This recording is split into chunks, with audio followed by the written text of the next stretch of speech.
Hey guys, tonight we're on a volcanic island in the Atlantic with a 23-year-old empress who told her doctors she was dying, packed her summer dresses, and sailed as far from Vienna as the map allowed. Her name is Elisabeth of Austria.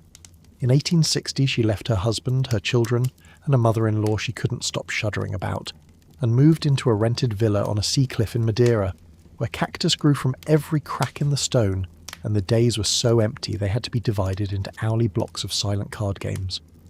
She ordered a large dog from England because she needed the company. She watched every ship leave the harbour and wanted to be on all of them. Tonight we walk with her from the cold marble of the Hofburg to that warm cliff, through 6 months where almost nothing happened, which is exactly what makes it worth falling asleep to. Now settle in. Find whatever position lets your body go quiet. If these long evenings help you rest, you're warmly welcome to subscribe to the channel so another one can find you. Next time sleep is hard to come by, and if you'd like to leave a word below about where you're listening from tonight, I'd love to know. Let's begin. Picture Vienna in the last days of October, 1860. It's the kind of autumn that doesn't bother being beautiful. The trees along the Ringstrasse have already gone bare, and the wind comes in off the Danube with a sharpness that finds the gaps in your coat before you've finished buttoning it. The light is thin. By 4:30 in the afternoon, the lamps are lit inside the Hofburg and the corridors of the palace. Those long marble corridors that never quite warm up, not even in summer, have taken on the grey chill that won't leave them until April. Somewhere in the distance, a servant's footsteps echo and fade, then nothing. The palace has a way of swallowing sound, of making you feel that the world beyond the walls has gone very quiet, even when it hasn't. The Hofburg in autumn has a particular stillness to it. The heating is never quite adequate. These rooms were built to impress, not to comfort, and the high ceilings that look so grand in summer become vast reservoirs of cold air once November sets in. The stoves are lit early, tended by servants who move through the back corridors before dawn, but the warmth they give seems to hover near the floor and never quite reach the level where you're standing. If you press your hand flat against the wall, the stone is cool to the touch even beside the fireplace. The curtains are heavy, layered, designed to hold in whatever heat there is, and they give the rooms a quality of enclosure that can feel protective or suffocating, depending entirely on whether you chose to be here. And the world beyond these walls has not gone quiet. The empire is in trouble, the kind of slow, structural trouble that doesn't announce itself with cannons, but seeps in through memoranda and late-night arguments. A war was lost in Italy just the year before. Hungary is restless, demanding rights the emperor has never had to grant. There's a new document on his desk. They're calling it the October Diploma, which is supposed to be the beginning of a constitution, the first time the absolute monarch of Austria has agreed to share even a sliver of his authority. Franz Joseph wrote to his mother about it in the tone of a man trying to reassure himself. "We'll have a bit of parliamentary life," he said, "but the power will remain in my hands." Sophie, his mother, wasn't reassured. She saw in it the ruin of the empire approaching with great strides. That's the household Elizabeth lives in, a palace where the political and the personal have become so thoroughly entangled that you can't tell where the crisis of the state ends and the crisis of the marriage begins. And inside one of the private apartments, a young woman is coughing. She's 23. She's been Empress of Austria for 6 years, married since she was 16 to a man she barely knew, and she has given the empire 3 children in rapid succession, 2 daughters and a son, the last born barely 2 years ago. A difficult birth that left her thinner and more fragile than before. Her name is Elizabeth, though almost no one uses it. To the court, she is the Kaiserin. To her family back in Bavaria, she is Sisi. To the newspapers, she's either the hope of the dynasty or a fashionable disappointment, depending on the week. She's sitting by a window. The cough has been getting worse for months, a dry, persistent sound that follows her from room to room, and the court physicians have been conferring in low voices outside her door. The word being passed through the household, whispered across drawing rooms, scribbled into letters, repeated with varying degrees of alarm, is that the Empress may not survive the winter. Now, whether anyone truly believes that is a different question entirely, and I think this is where the story gets interesting before it even begins, because the court around Elizabeth isn't reacting the way you'd expect if a young empress were genuinely dying. There's concern, yes. There are doctors and consultations and the solemn language of medical emergency. But underneath all of it, there's a current of something else. Suspicion, irritation. The quiet hum of people who aren't entirely convinced they're being told the truth. The physician who delivers the verdict is a lung specialist named Dr. Skoda. He's the one who says it plainly. The Empress has a dangerous affliction of the lungs. She cannot endure another Viennese winter. She must leave immediately for a warmer climate, or the consequences will be severe. It's the kind of declaration that should end all argument, and in a normal household it probably would. But the Hofburg isn't a normal household. It's a palace full of people who have spent years watching Elizabeth, and what they've seen doesn't quite match the portrait of a woman at death's door. Archduchess Therese, one of the sharper-tongued members of the extended family, writes to her father about the confusion. Nobody can agree, she says, on whether the Empress is seriously ill or only a little unwell, because there are so many different versions of what the doctor actually said. The gossip is already blooming like something that's been waiting for rain. Therese reports that her aunt went to visit Elizabeth carrying a large handkerchief, fully expecting to spend the visit weeping at the bedside of a dying woman. Instead, she found the Empress in excellent spirits, cheerful even. Elizabeth, it turned out, was delighted. She was going to Madeira. There's something I can't quite let go of in that detail. The handkerchief. Imagine the aunt arriving at the sick room door, clutching this large cloth, mentally composing her grief, and then walking in to find Cece laughing, talking excitedly about an island she's never been to, already looking forward to the journey. The aunt was so put out that she told the Empress exactly what she thought of the situation, and reminded her, rather pointedly, that the Emperor was still away in Ischl, as if to say, your husband is somewhere else, your children are here, and you're packing for the Atlantic. And there's another thing that stung, though nobody said it plainly. Franz Joseph, this devoted husband, this man whose sad face would soon break Therese's heart. Where was he when the doctor delivered the diagnosis? In Ischl, on a hunting trip. His wife had just been told she might not survive, and the Emperor of Austria was in the mountains with his rifles, whether that was insensitivity or self-preservation, or simply the habit of a man who had never learned to sit with difficult feelings, nobody recorded. But Elizabeth noticed. She always noticed the empty chair. That's the texture of this court.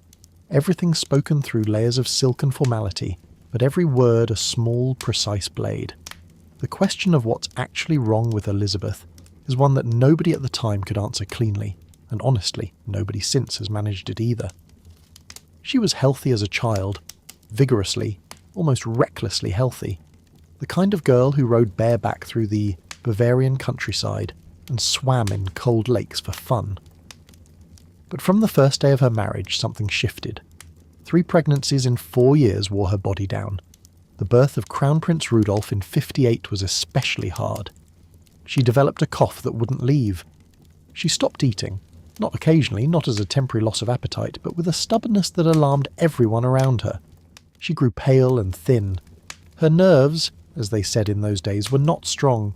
She'd break into fits of weeping that couldn't be stopped, that would go on for hours behind a closed door while the ladies in waiting stood outside and pretended not to hear. And then she'd ride. That was her answer to everything. Motion, speed, distance. Daily rides that covered astonishing ground, 20 kilometres from Laxenburg to Wöslau and back, which the Emperor himself called pure nonsense. Jumping fences until she was so exhausted she could barely dismount. Walking for hours through the palace gardens in weather that kept everyone else indoors. Gymnastics on the rings and bars she'd had installed in her dressing room. The kind of physical routine that would have been unusual for a man of her era, let alone an empress. Anything that kept her body in movement and her mind somewhere other than where she was. I keep thinking about those rides. 20 kilometres, alone or nearly alone, at a pace that frightened her attendants. It wasn't exercise, not really. It was the closest thing to leaving that she could do on a Tuesday afternoon without causing a diplomatic incident. Every ride was a rehearsal for a departure she hadn't yet been given permission to make. The modern eye would probably recognise the pattern. The refusal of food, the compulsive exercise, the need for control over the one thing that was entirely hers, her own body. A biographer named Corti came closest to the truth when he wrote privately that the illness was real, only in the sense that everything becomes real when you're that unhappy. A small cough, a minor case of anemia, under ordinary circumstances nothing alarming. But in Elizabeth's circumstances, where every day was a performance she hadn't auditioned for, the body takes what the mind can't say out loud and turns it into something the doctors can see. Corti never published those lines. He crossed them out of his manuscript out of loyalty to the imperial house. He also cut this observation about Archduchess Sophie, that she knew perfectly well what was going on and was simply furious at a daughter-in-law she believed was faking illness to escape her duties and live as she pleased without interference. And you know, Sophie might not have been entirely wrong. Not about the faking. I don't think Elizabeth was faking anything. The cough was real, the misery was real, the weight loss was visible to anyone who looked. But the choice of destination, that was something else. That was strategy dressed up as medical advice. Because when Dr. Skoda first raised the idea of a winter retreat, there were obvious options. Meran, for instance, was mild, well-known, comfortably within the Austrian Empire, easy for the emperor to visit. Nobody goes to Meran to disappear. Elizabeth didn't want Meran. She wanted Madeira, a volcanic island in the Atlantic, off the coast of North Africa, weeks away by ship, about as far from Vienna as you could get without falling off the map of the civilized world. It's worth pausing on how she even knew about Madeira. The answer is her brother-in-law, Archduke Maximilian, Max, as the family called him, who had recently returned from a long voyage to Brazil and had stopped at Madeira on the way back. He'd spoken about it at family gatherings, described the warmth and the strange beauty of the place, and Cece had listened. She'd listened the way you listen, when someone describes a door you didn't know existed, not with casual interest, not politely, but with the quiet, focused attention of someone memorizing the way out. And when the moment came, when the doctor said she needed warmth and distance, she had her answer ready before anyone else could suggest an alternative. Madeira. She said it the way you'd name a place you'd already been living in inside your head. The emperor took the news with the particular kind of sadness that Franz Joseph brought to everything. Dutiful, quiet, a little bewildered. He didn't argue. He didn't insist she stay. He left for Ischl to go hunting, which was what he always did when the world became too complicated to face directly. His mother, Sophie, wrote in her diary that she was destroyed by the news. The Empress would be separated from her husband for 5 months. From her children, from the court, from everything. Sophie added, with a sting that she may or may not have intended, that the Empress had been raising the children so well and had such a happy influence on them. Coming from Sophie, who had spent years fighting Elizabeth for control of the nursery, this was a complicated sentence. I keep thinking about the word Sophie used. Vernichtet. Destroyed. She said she was destroyed by the news that her daughter-in-law was leaving. And maybe she was. Maybe the grief was genuine, tangled up as it was with everything else. The relief of having the palace to herself again, the anger at being left to manage the emperor's loneliness, the fear that something really was wrong with this strange, beautiful girl who had wandered into her family and never learned to stay put. Families are like that. You can be destroyed by someone's departure and quietly grateful for it at the same time, and never sort out which feeling is the honest one. Elizabeth's own mother, Ludovica, back in Bavaria, responded to the news with a worry that felt almost measured. Cece's journey concerns me greatly, she wrote. It was a great shock, because when she was here last, one wouldn't have expected such a necessity, although she did cough a little, especially at first. She doesn't take enough care of herself, Ludovica added, and trusts too much in her own strong nature. And then a line that carries its own quiet weight. Since the stay in Madeira is supposed to be very dull, and as Cece herself writes, very boring, she will hopefully find no occasion to ruin herself. What Ludovica meant by that, whether she was thinking of scandal or of something else, she didn't say. The court, for its part, took sides with enthusiasm. The sympathies ran almost entirely toward the emperor and his mother. Archduchess Therese didn't mince words. She felt sorry for Franz Joseph, she said, for having a wife who preferred to abandon her husband and children for half a year rather than live quietly in Vienna as the doctors had actually recommended. His sad, strained face broke her heart. She hoped the children would bring him some comfort during the long winter ahead. And then, almost as an afterthought, the small cruelties that courts specialise in. Therese noted that Vienna had no sympathy whatsoever for the Empress. It pained her, she wrote, that Elizabeth had never managed to win people's love, though she clarified this applied to the aristocracy and the court circles. Among ordinary people, the young Empress was still quite popular. Meanwhile, Elisabeth did something that nobody expected of a woman supposedly on her deathbed. She made sure that her mother-in-law's closest confidant, Countess Esterhazy, who served as her chief lady-in-waiting and who reported everything back to Sophie, would not be coming to Madeira. Esterhazy was quietly pushed aside. In her place went Mathilde Windischgrätz, a 25-year-old widow whose husband had been killed at Solferino just a year earlier, leaving her with a small child. Therese found it odd. Odd was the word she used, with the careful understatement of a woman who meant something considerably sharper, that a young mother would leave her infant behind for this. But Windischgrätz was young, she was sympathetic, and most importantly, she was not Sophie's spy. And Elisabeth packed her summer dresses. That detail appears in more than one account. It seems to have irritated the court almost more than the departure itself. The Empress, diagnosed with a life-threatening lung disease, facing the most serious medical crisis of her young life, spent her final days in Vienna choosing outfits for Madeira. Light things, pretty things, clothes for warm weather and long afternoons by the sea. The court physician says she's dying, and she's holding a cotton dress up to the mirror, turning it in the light, thinking about how it will look against the blue of the Atlantic. There's something almost tender in that, if you let it be. She was 23. She'd spent 6 years being dressed by other people's expectations, wearing what the court required, standing where she was told to stand. And now she was choosing her own clothes for a place where none of those rules applied. The summer dresses weren't defiance. They were the first honest thing she'd done in years. But Cici had already left, in every way that mattered. The ship hadn't sailed yet. The trunks weren't closed, but her mind was already on the water, already past the straits, already rounding the coast of Portugal toward a place she'd never seen, where nobody knew the rules of the Hofburg and nobody would stand outside her door listening for tears. The only thing left now was the leaving itself. The first stop is Munich. Elisabeth's train pulls in on a grey November morning, and waiting on the platform are her parents, Duke Max and Duchess Ludovica, along with whichever siblings happen to be in town.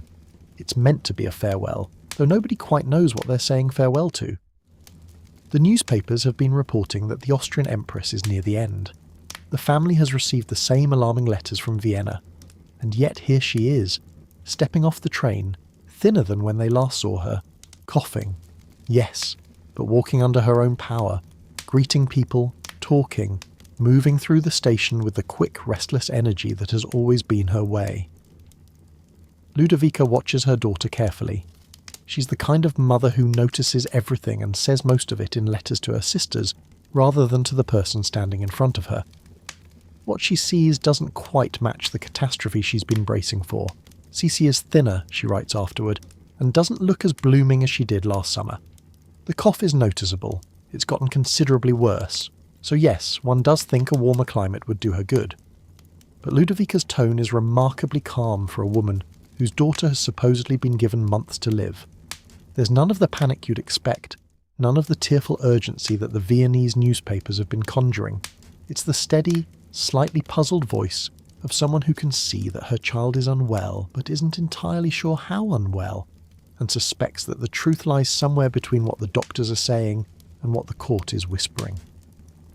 You know what I find interesting about Ludovica's letters? She's almost never wrong about Elisabeth. She doesn't have the sharpness of Archduchess Therese or the dramatic devastation of Sophie, but she has something more useful. She has a mother's quiet radar for the difference between what her child says and what her child means. And what Ludovica seems to sense, without quite putting it into words, is that Cici's illness is real, but the destination is the cure for something the doctors haven't diagnosed. Her daughter doesn't need warm air, she needs distance. She needs a place where nobody is watching. The Munich stop is brief, only a few hours, and Elisabeth spends them doing something that surprises everyone. She makes social calls. The woman who hates official visits, who would rather ride alone for 20 kilometres than sit through 10 minutes of polite conversation, actually goes out and visits relatives. Aunts, cousins, the whole sprawling network of Wittelsbach connections that she'd normally avoid with the dedication of someone ducking a persistent creditor. It's as if she's already lighter, already shedding the weight of the Hofburg with every kilometre she puts between herself and Vienna. Or perhaps she knows, in the way that people sometimes know, that she won't see some of these faces again for a very long time, and the goodbye matters more than the discomfort. Ludovica watches all of this with her particular brand of quiet attention. She notes the cough, the thinness, the brightness in her daughter's eyes that could be fever or could be excitement, and writes to her sister Sophie, of all people, with that careful, slightly hedging tone. Ludovica loved Sophie. The two mothers-in-law were sisters, bound by the strange accident that had married one sister's daughter to the other sister's son, and their letters to each other about Elizabeth have the painful quality of two women who care about the same young woman, but from entirely different angles. Ludovica wanted Cici to be happy. Sophie wanted her to be dutiful. Those aren't the same thing, and the gap between them was where Elizabeth's whole life fell through. From Munich the train carries her east and then north to Bamberg, and this is where Franz Joseph is waiting. He's come to say goodbye. The Emperor of Austria standing on a provincial railway platform in early November, watching his wife's train pull in. We don't know much about what passed between them.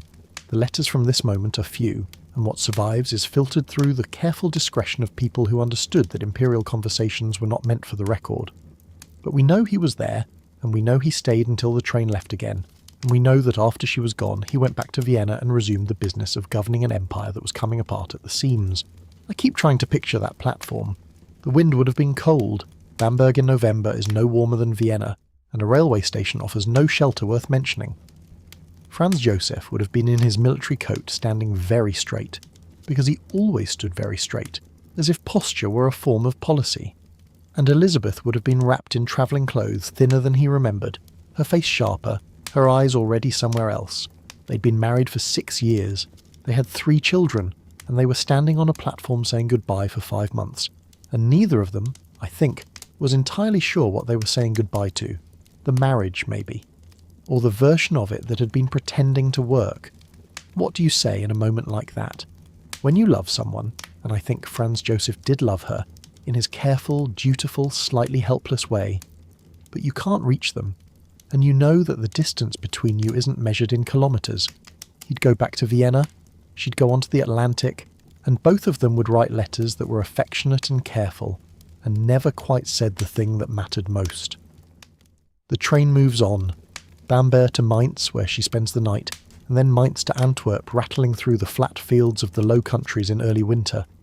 The landscape outside the window is grey and brown, stripped bare, the kind of northern European countryside that looks like it's been put away for the season.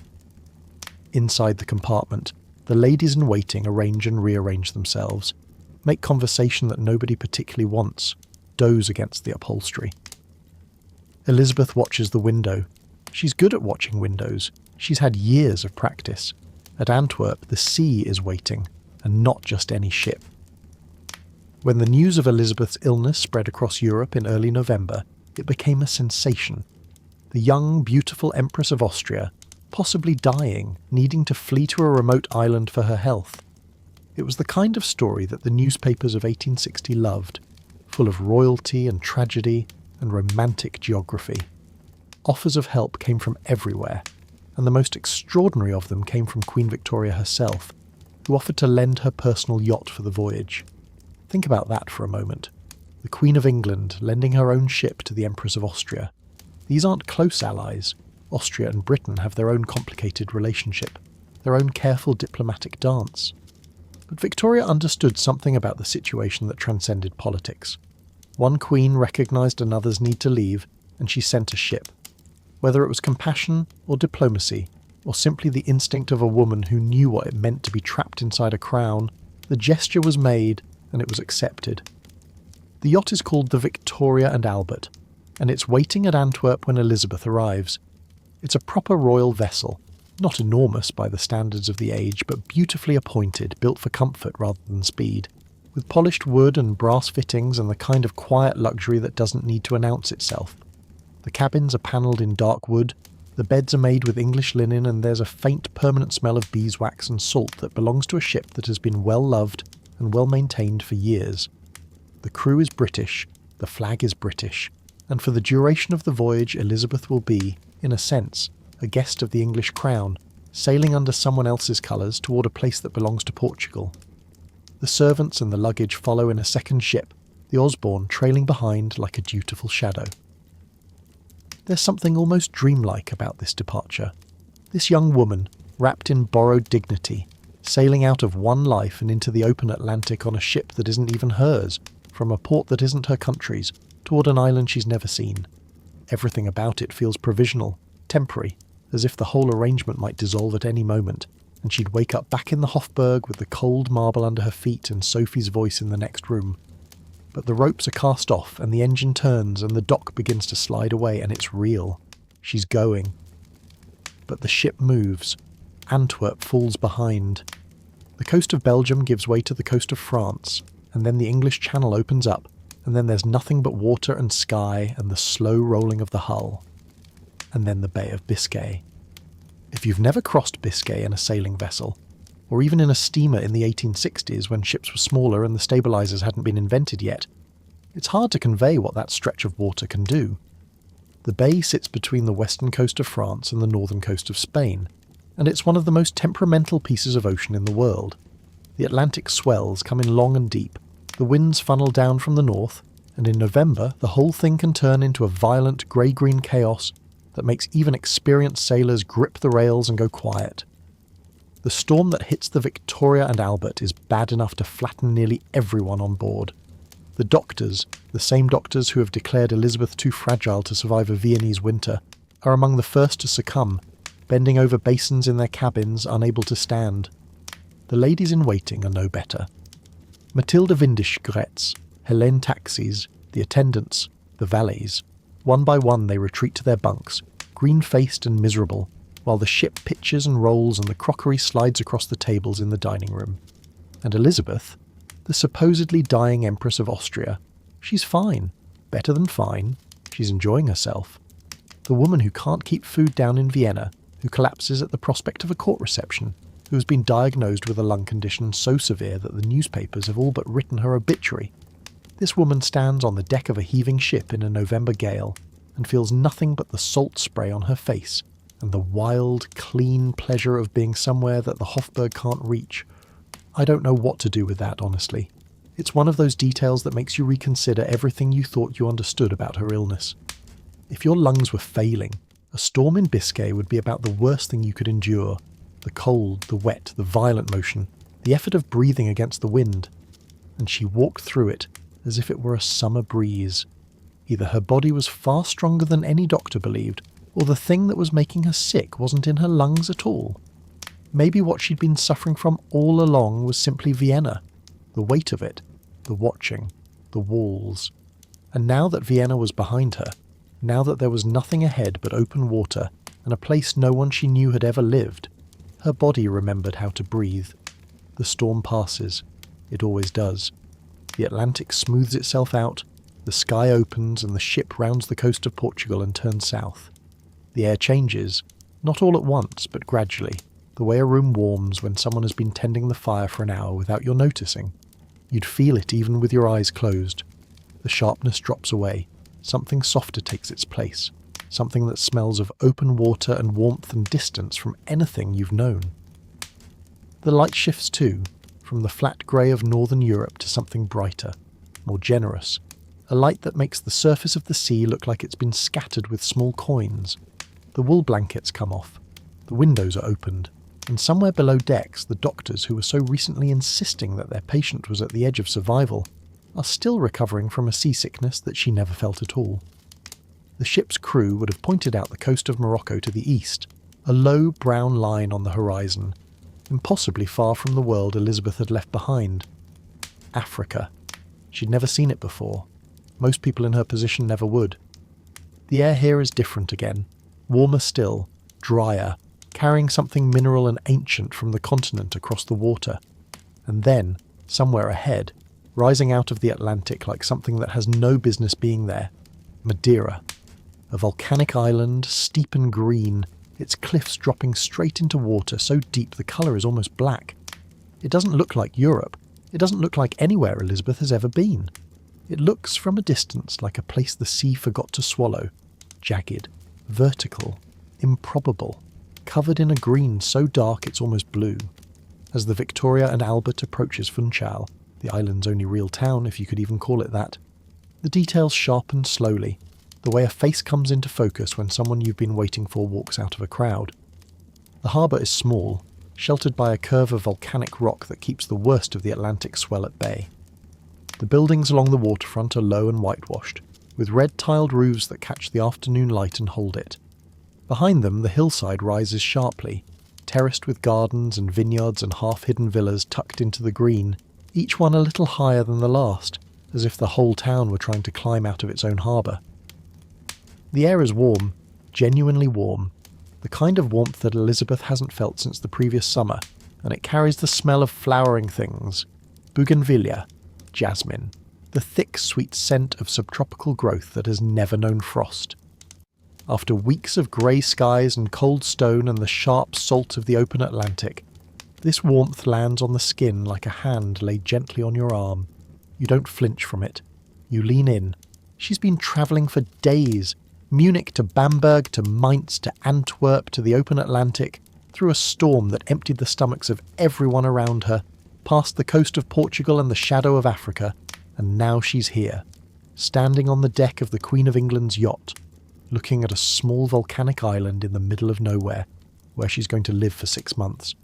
No husband, no mother-in-law, no court, no marble corridors, no stoves that never heat the room properly. Just this, the warmth, the green, the sound of water against stone, and the slow understanding that for the first time in 6 years, nobody is going to tell her what to do tomorrow. The gangway is lowered. The local officials are waiting on the dock. There are always officials, even at the edge of the world, even for an empress who has come to disappear. There are introductions and formalities, the kind of polite choreography that follows royalty like a shadow, but it's brief, almost perfunctory, because Funchal isn't Vienna, and nobody here has spent years memorising the order of precedence at a Habsburg reception. And then the climb begins. The villa that has been rented for the Empress is above the town, up a steep road paved with the sharp little stones that will become one of her least favourite features of the island. The carriage rocks and jolts over them, and through the window Elizabeth can see the town falling away below, the harbour, the ships, the whitewashed walls, and the hillside closing in around her, green and dense and fragrant. The road narrows, the trees lean in, and then the carriage stops, and there it is, a villa on a cliff, the sea below, dark and slow, cactus in every crack, thick-skinned and patient, growing where nothing else will. And silence, the particular complete silence of a place that has nothing to say to you and expects nothing in return. No marble, no corridors, no footsteps echoing and fading, just the wind off the water and the faint creak of the villa's shutters and the warmth of stone that has been holding the sun all day and is only now slowly letting it go. She's arrived. The villa sits above Funchal on a shelf of volcanic rock, and the first thing you'd notice about it, before the rooms, before the furniture, before any of the small domestic details that will come to define Elizabeth's life here, is the edge. 25 steps from the front of the house, the ground ends. Not gradually, not with a gentle slope or a garden wall, but abruptly, as if someone took a knife to the island and cut a clean line between the land and the air. Beyond that line, the cliff drops straight down to the sea, and the sea is a long way below. You can hear it from the villa, a low constant sound, neither loud nor quiet. More of a presence than a noise. The kind of thing you stop noticing after a few days until someone mentions it, and then you can't stop hearing it again. The cliff face is rough volcanic stone, dark grey and rust brown, pitted and cracked by centuries of salt wind. The rock doesn't look like anything in Austria.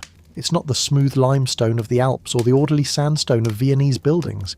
It's chaotic, layered, the frozen memory of something molten that cooled in whatever shape it happened to fall. And out of every one of those cracks, something is growing. Cactus, mostly. Thick, fleshy pads of it, clinging to surfaces that seem to offer nothing worth clinging to, pushing their roots into fissures so narrow you'd think not even water could find its way in. They don't bloom at this time of year, but they're there, patient and implacable, doing what cactus does, which is to survive in places where survival looks unreasonable. I keep coming back to that image, cactus in the cracks. There's something about it that feels like more than botany, something about the stubbornness of life in an unlikely place, the way a living thing will find the thinnest seam of possibility and push itself through. You don't have to be heavy-handed about the metaphor. It's just there, growing out of the rock, the same way Elizabeth is here, growing out of the crack between what her life was supposed to be and what she actually needed. Behind the villa, and to either side of it, the gardens are something else entirely. Count Rechberg, one of the couriers sent from Vienna to check on the Empress, wrote home about the vegetation with the breathless wonder of a man who has spent too many winters staring at bare Viennese plane trees. Every plant of India and South America, he wrote, thrives on this island, blessed as it is by nature. And then the detail that stops you. Imagine groves of camellia trees 30 feet tall, covered in thousands of blossoms and buds. 30 feet.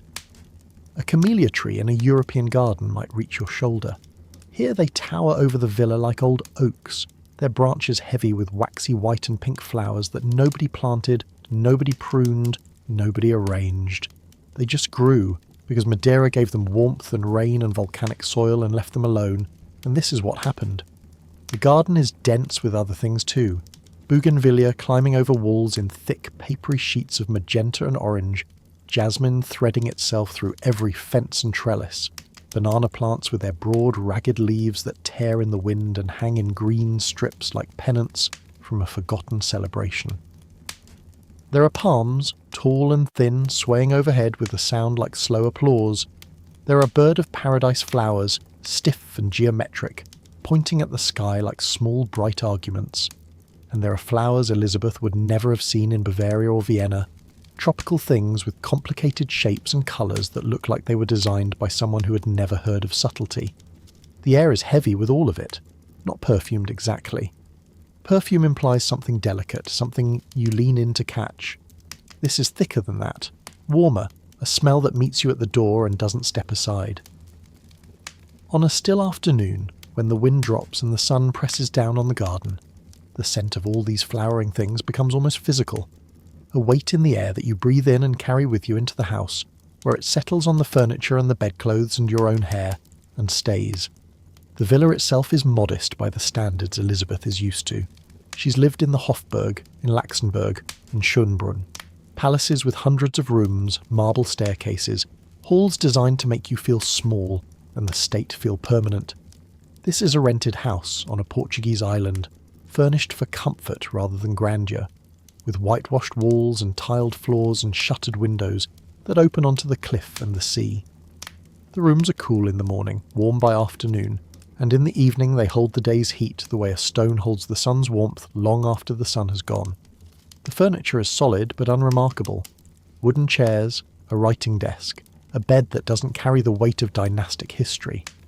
There are no portraits of ancestors staring down from the walls. There are no corridors that echo. The kitchen is close enough that you can smell what's being cooked, which is something that never happens in a palace, where the kitchen is always somewhere else, separated from the dining room by a labyrinth of passageways and service stairs, designed to keep the business of feeding people invisible. It's the kind of house where you hear everything. The wind against the shutters, a lizard moving across the terrace tiles, the creak of a door in the next room, the distant, persistent voice of the sea, and at night, when the household goes quiet and the lamps are put out, the silence is so complete that you can hear your own breathing, which is either the most comforting or the most frightening thing in the world, depending on how comfortable you are with yourself. Below the villa, Funchal does its best to be a town. It's not, by any reasonable European standard, a success. Count Nobili, another of the Viennese couriers, described it with the candour of a man who didn't expect his letters to be read by anyone who mattered. The inhabitants of both sexes, he wrote, are sallow-skinned and of an impermissible ugliness. The town of Funchal is dirty, paved with small pointed stones entirely unsuitable for walking. The shops are miserably stocked. Social intercourse, none. It's a hard verdict, and probably an unfair one, delivered by a man who measured every place against the drawing rooms of Vienna. But he wasn't entirely wrong about the stones. The streets of Funchal are paved with small, sharp pieces of basalt, fitted together in patterns that look handsome from above but feel brutal underfoot. Walking any distance in the shoes of 1860, thin-soled leather, made for parquet floors and gravel paths, would have been genuinely uncomfortable. Elisabeth, who loved walking, who walked for hours in the gardens of Laxenburg and Schönbrunn, would find that the streets of this town resisted the very thing she most needed to do, and the shops. Nobely's contempt for the shops tells you something about what Funchal was in 1860. A small Atlantic port that lived on wine exports and the occasional wealthy invalid who came for the climate. It wasn't a capital. It wasn't even a proper resort.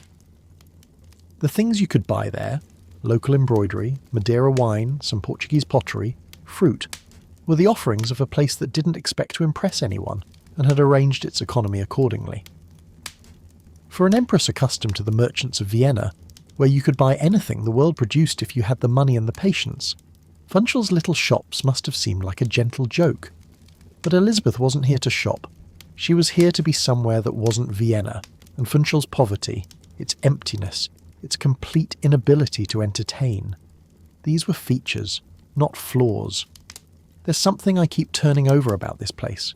The villa is beautiful, the gardens are extraordinary, the sea is right there, enormous and indifferent, and the cliffs are dramatic, and the camellia trees are 30 feet tall. But beauty, when you're alone with it for months, changes character. It stops being something you admire and becomes something you live inside, the way you live inside weather. You don't stand at the window every morning and think how lovely it is. After a week or two, the loveliness becomes the wallpaper. Always there, no longer remarkable, a backdrop to the real experience, which is the passage of time in a place where nothing happens. And nothing happens. That's the thing about Madeira that every courier writes home about, that every letter from the island circles back to like a dog returning to the same spot. The beauty is acknowledged, sometimes enthusiastically, but then the next sentence is always about the boredom. Because the island offers Elisabeth exactly what she asked for: distance, quiet, the absence of obligation. And it turns out that when you remove all the things you were running from, what you're left with is yourself, and yourself can be very quiet company. The days don't accumulate into anything. They don't build toward a conclusion or a turning point or a resolution. They simply pass, one after another, each one almost identical to the last, distinguished only by small variations in the weather or the menu or the direction of the afternoon ride. The first days settle into a pattern that will barely change for 6 months. Elisabeth wakes in the villa, the shutters are opened, the sea is still there, it's always still there, unchanged, unhurried, doing exactly what it did yesterday. The warm air comes in, the flowers smell the way they smelled yesterday, the cactus on the cliff face hasn't moved. Nothing has moved. Nothing is going to move. The day stretches out ahead like a road with no destination, and the only question is how to fill it without filling it with anything that might resemble purpose or urgency, because purpose and urgency are what she came here to escape. She takes her meals with her small household, the ladies in waiting, the attendants, the doctors who are still technically here to monitor her lungs. The meals are brief. Count Hofburg, who was present for several of them, noted the speed with astonishment. 4 courses, 4 desserts, coffee, the whole thing over in 25 minutes. Not because anyone is in a hurry, but because Elisabeth barely eats. She picks at things. She moves food around on her plate with the distracted precision of someone who has long since separated the act of sitting at a table from the act of nourishment. The household eats quickly because the Empress eats quickly, and the Empress eats quickly because she doesn't really eat at all. Hofburg saw more than the meals. He saw the Empress's mood, and what he saw worried him. The Empress, he wrote back to Vienna, is in a dreadful state of morale, nearly melancholic. She often locks herself in her room for almost the entire day and weeps. The word he used, schrecklich, dreadful, is strong, even by the standards of 19th century letter writing, where feelings were routinely inflated for dramatic effect. But Hofburg wasn't a dramatic man. He was a courier, a functionary, someone trained to observe and report accurately. And what he was reporting was that the Empress of Austria was sitting alone in a rented villa on a volcanic island, crying behind a locked door, while the camellia trees bloomed outside and the sea crashed against the cliff below. He wasn't the only one to notice.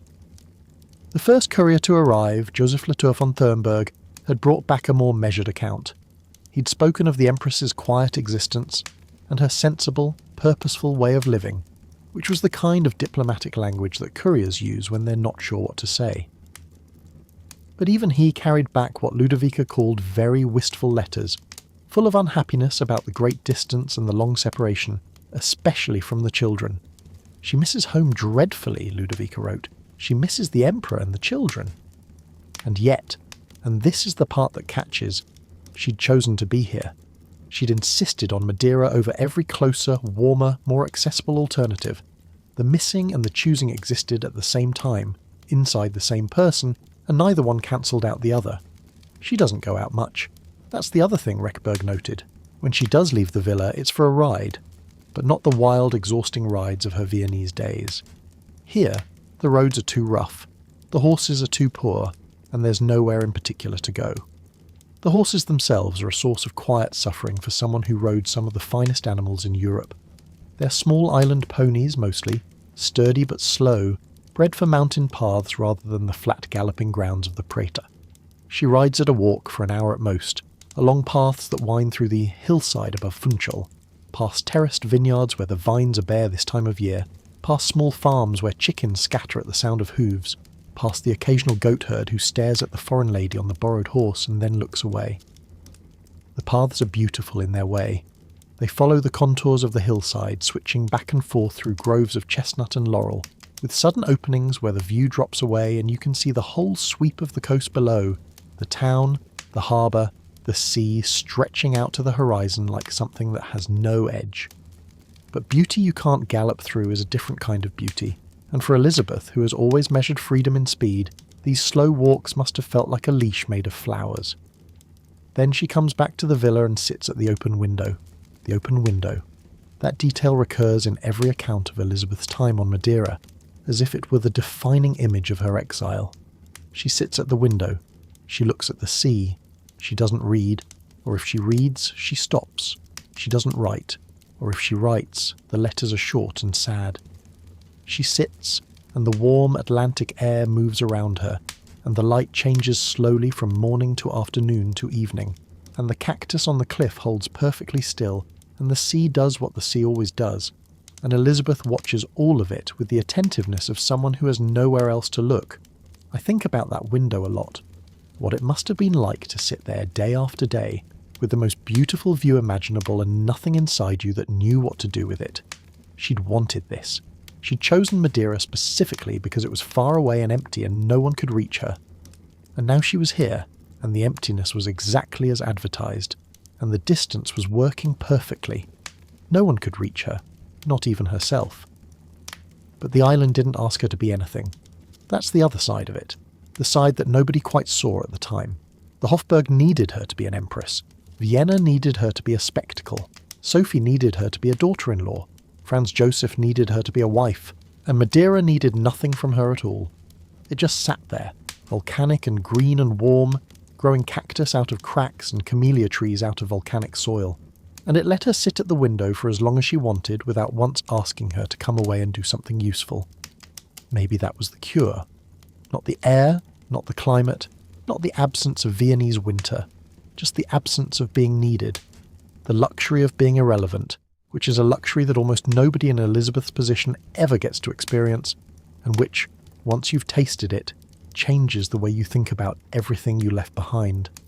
The sun drops below the horizon. The sea turns from blue to grey to black. The villa's walls, which have been holding the day's warmth, begin to let it go, slowly, degree by degree, and the rooms cool into something that feels like kindness. The shutters creak. A candle is lit somewhere in the house, and Elisabeth is still at the window, watching the last light leave the water, alone with the sound of the sea and the faint, sweet, heavy smell of flowers that bloom whether anyone is watching or not. Here's how the days work. You wake up, and the light is already warm through the shutters, and the sea is doing what it was doing when you fell asleep. And you know, before your feet touch the tile, before anyone brings you coffee, before the first word of the day is spoken, that today will be almost exactly like yesterday, which was almost exactly like the day before that, which was almost exactly like every day since you arrived on this island, where time doesn't so much pass as repeat. The household rises. The servants move through the villa with the practiced quiet of people who have learned that the Empress prefers silence to conversation, and that the line between the two is not to be tested.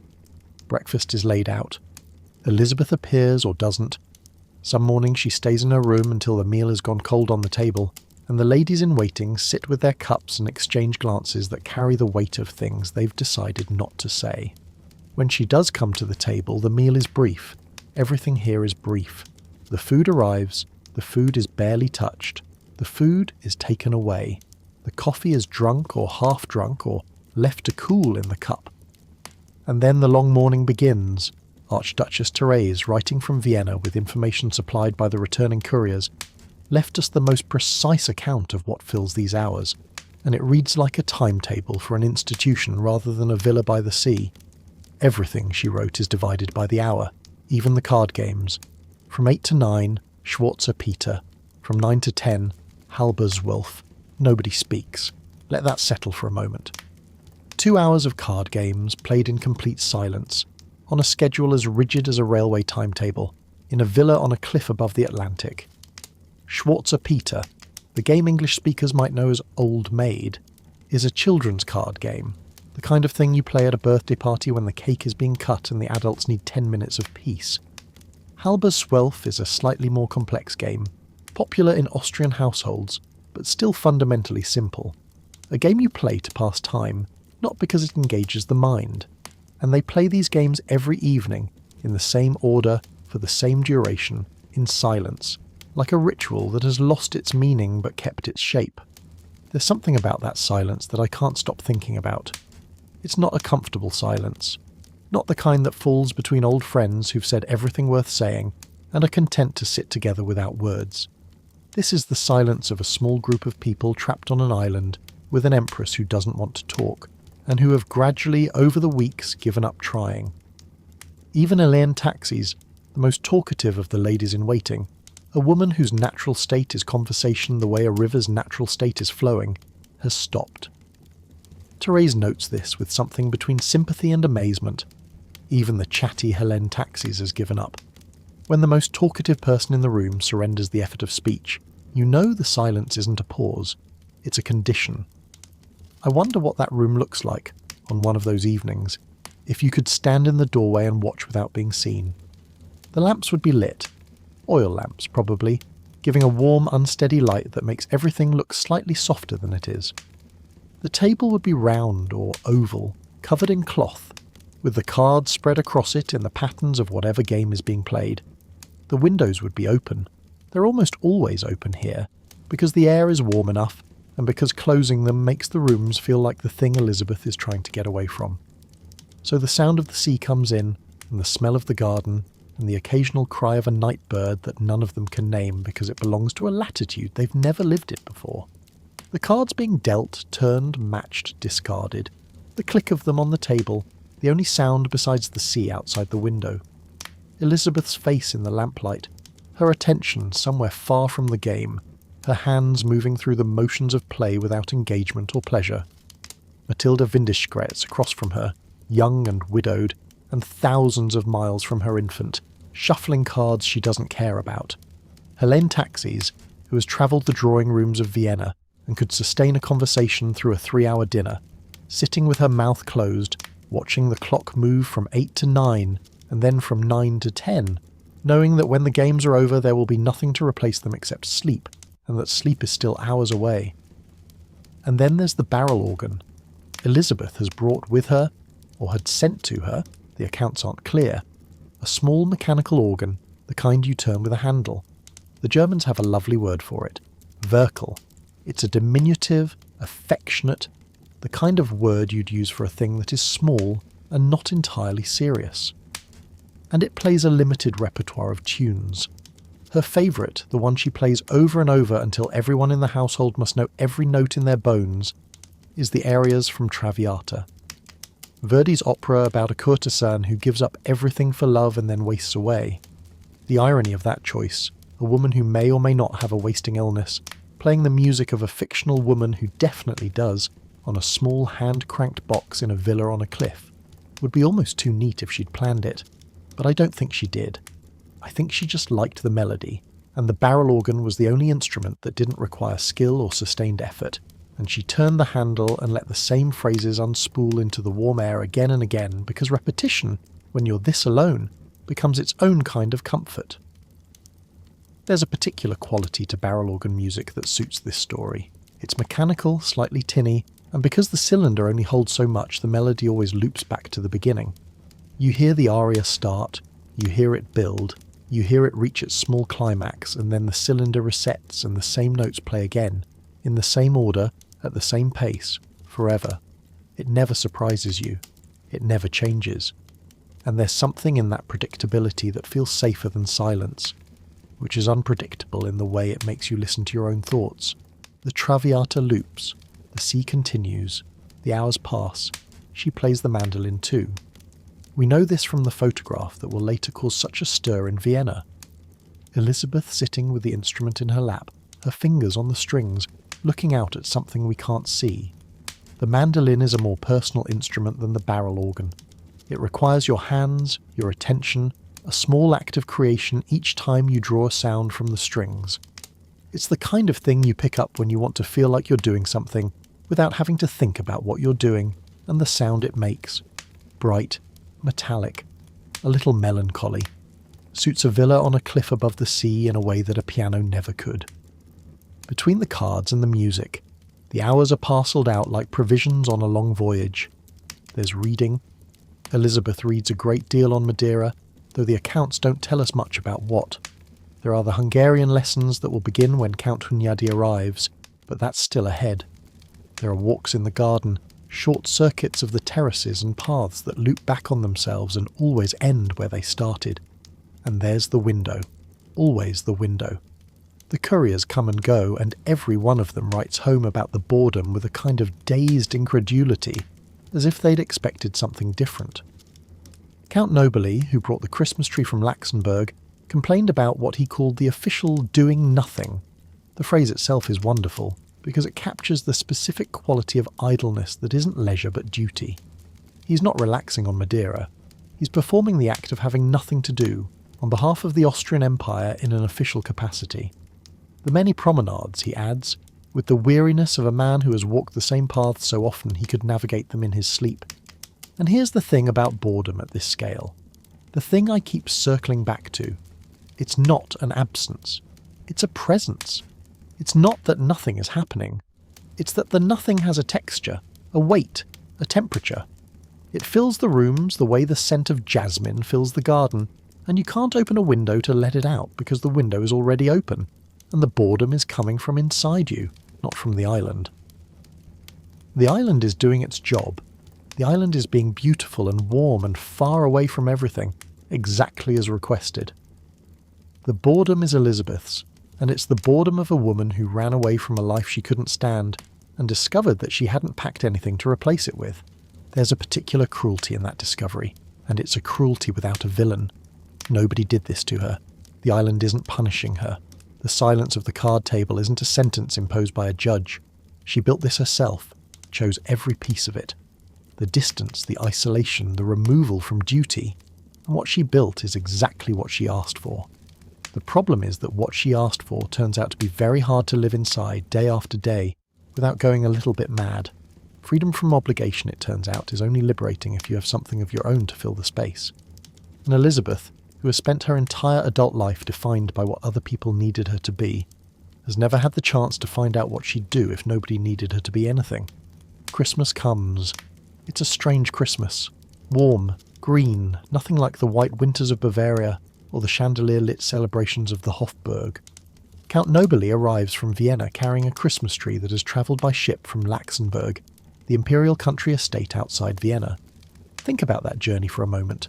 Someone cut down a tree in the grounds of an Austrian palace, wrapped it in burlap or straw, loaded it onto a train, transferred it to a ship and sailed it across the Bay of Biscay and down past the coast of Portugal, and across a stretch of open Atlantic to a volcanic island off the coast of Africa, so that the Empress of Austria could have a proper Christmas tree in her rented villa. By the time it arrived, the needles would have been dry, the branches brittle, the scent of pine fading into something that smelled more of salt and packing material than of alpine forest. But it was a tree from home, and it was stood up in a room where the windows were open to the warm December air, and candles were lit on its branches, and for a few hours the villa smelled like Austria. Nobili reports that the celebration was conducted according to the customs of home, heimatlicher Sitte, which probably means candles on the tree, small gifts exchanged, perhaps a prayer, perhaps a song. But the phrase carries a sadness it doesn't intend. The customs of home, performed thousands of miles from home, for a woman who chose to be away from home. There's something in that combination that makes the whole thing feel like a play put on for an audience that isn't there. The children aren't here, Franz Joseph isn't here, Sophie isn't here, which is a relief. But the absence of someone you're relieved to be away from is its own complicated kind of presence. You can miss the shape of a life even when you don't miss the life itself. Elisabeth sends gifts. She sends them constantly, to everyone. To her children, to her family in Bavaria, to friends in Vienna. She sends whatever Madeira has to offer, which Ludovica acknowledges with gratitude. She sent us everything the island has to give. It's a generous impulse, but it's also, I think, a way of staying connected to a world she's removed herself from. Every parcel that leaves the island carries a piece of her attention back to the people she left behind, and every parcel is a small proof that she still exists, that she's still thinking about them, that the distance is geographical and not emotional, though of course it's both, and she knows it, and they know it, and the parcels keep coming anyway. She writes to 4-year-old Gisela. The letter has survived, and it's one of the most touching things in the whole Madeira story. She tells her little daughter about the beautiful small birds she's going to bring home in a pretty birdhouse, and promises to play music for her, and says she'll bring her a very small guitar to play with. It's the voice of a mother reaching across an ocean to a child too young to understand where her mother has gone or why. And it's written with a tenderness that makes the card games and the barrel organ and the locked room and the crying feel like what they are. The surface of a grief that runs much deeper than boredom, much deeper than loneliness, all the way down to the particular ache of a woman who loves her children and left them anyway because staying would have been worse. You know what gets me about that letter? The small guitar. Not a real guitar, a very small one, sized for a 4-year-old's hands. Elisabeth is on an island in the Atlantic, miserable and melancholic and crying behind locked doors, and somewhere between the tears and the barrel organ and the silent card games, she's thinking about the size of her daughter's fingers and choosing an instrument that will fit them. That's not the behaviour of a woman who has abandoned her children. That's the behaviour of a woman who carries her children with her in every thought, even the ones that nobody sees. The weeks pass. November becomes December. December crawls into January. January barely distinguishes itself from February. The weather is mild. That's why she's here after all. But it's not always warm. There are grey days when the wind comes in off the Atlantic and the villa feels exposed on its cliff, the shutters rattling, the garden bending under gusts that carry the salt smell of deep water.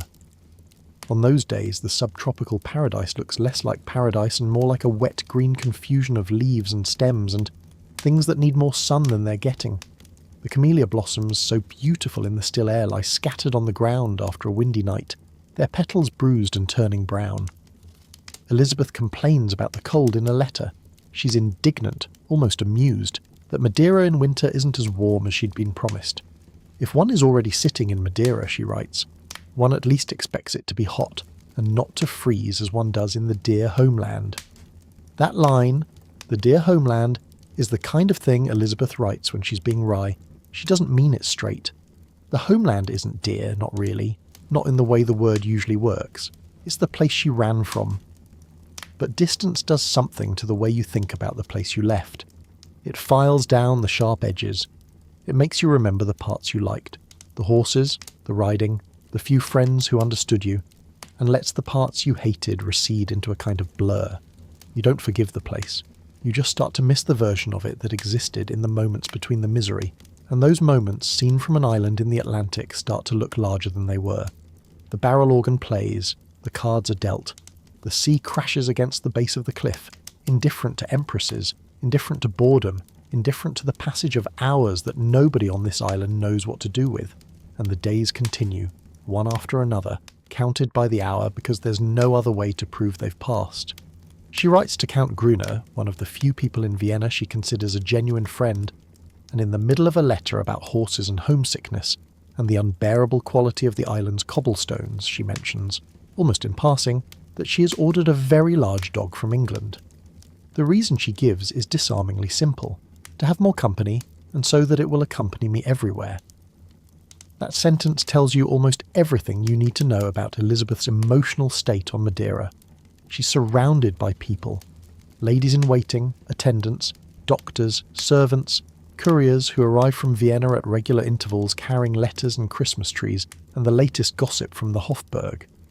She is never physically alone, and yet she's lonely enough to order a dog from another country, across an ocean, because the human company available to her isn't the kind of company she needs. A dog doesn't judge. A dog doesn't report back to your mother-in-law. A dog doesn't sit across from you at a card table in silence, radiating the particular discomfort of someone who is bored but not permitted to say so. A dog just walks beside you, and when you stop, it stops, and when you sit at the window looking at the sea, it lies at your feet and breathes, and that breathing is enough.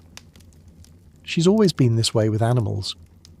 Back in Possenhofen, the family estate in Bavaria where she grew up, her happiest hours were spent with horses and dogs, out in the fields and woods, away from whatever lesson or obligation was waiting indoors. The estate sat on the shore of Lake Starnberg, and Cece as a girl would disappear for whole afternoons, riding, swimming, walking through the meadows with dogs running ahead of her, and the mountains on the horizon and nothing required of her except to come back before dark. The animals were the first honest relationships she had.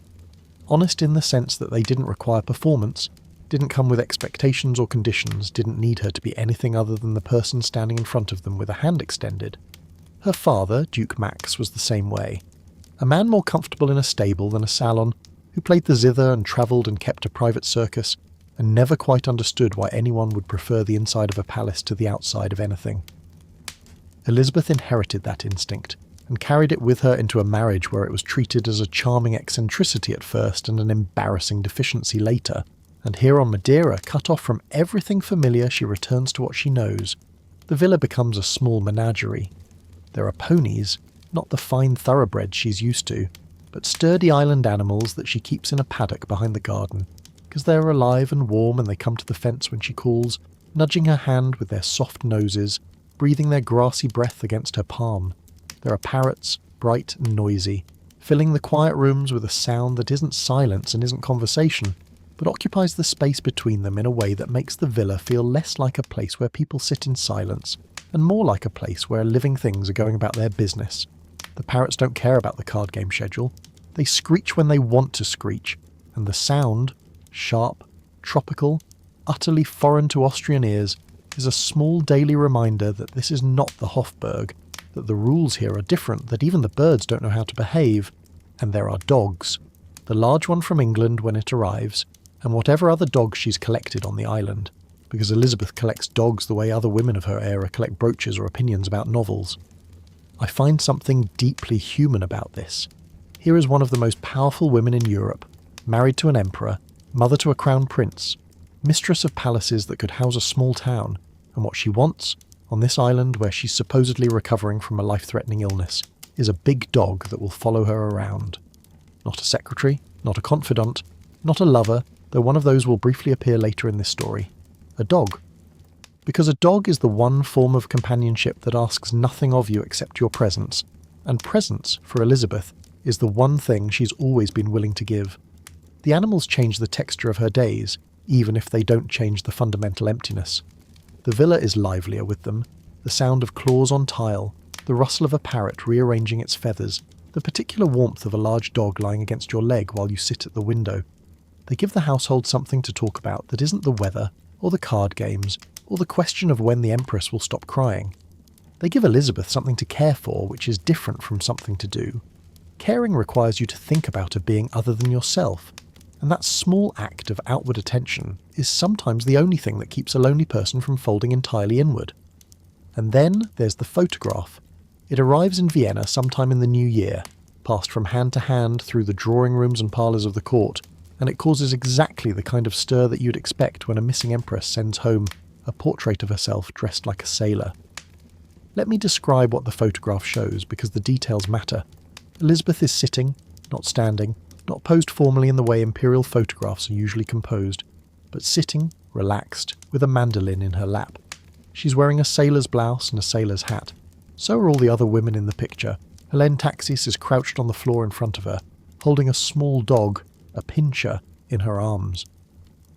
Matilda Windischgrätz is standing to one side holding a telescope, as if she's about to scan the horizon for ships.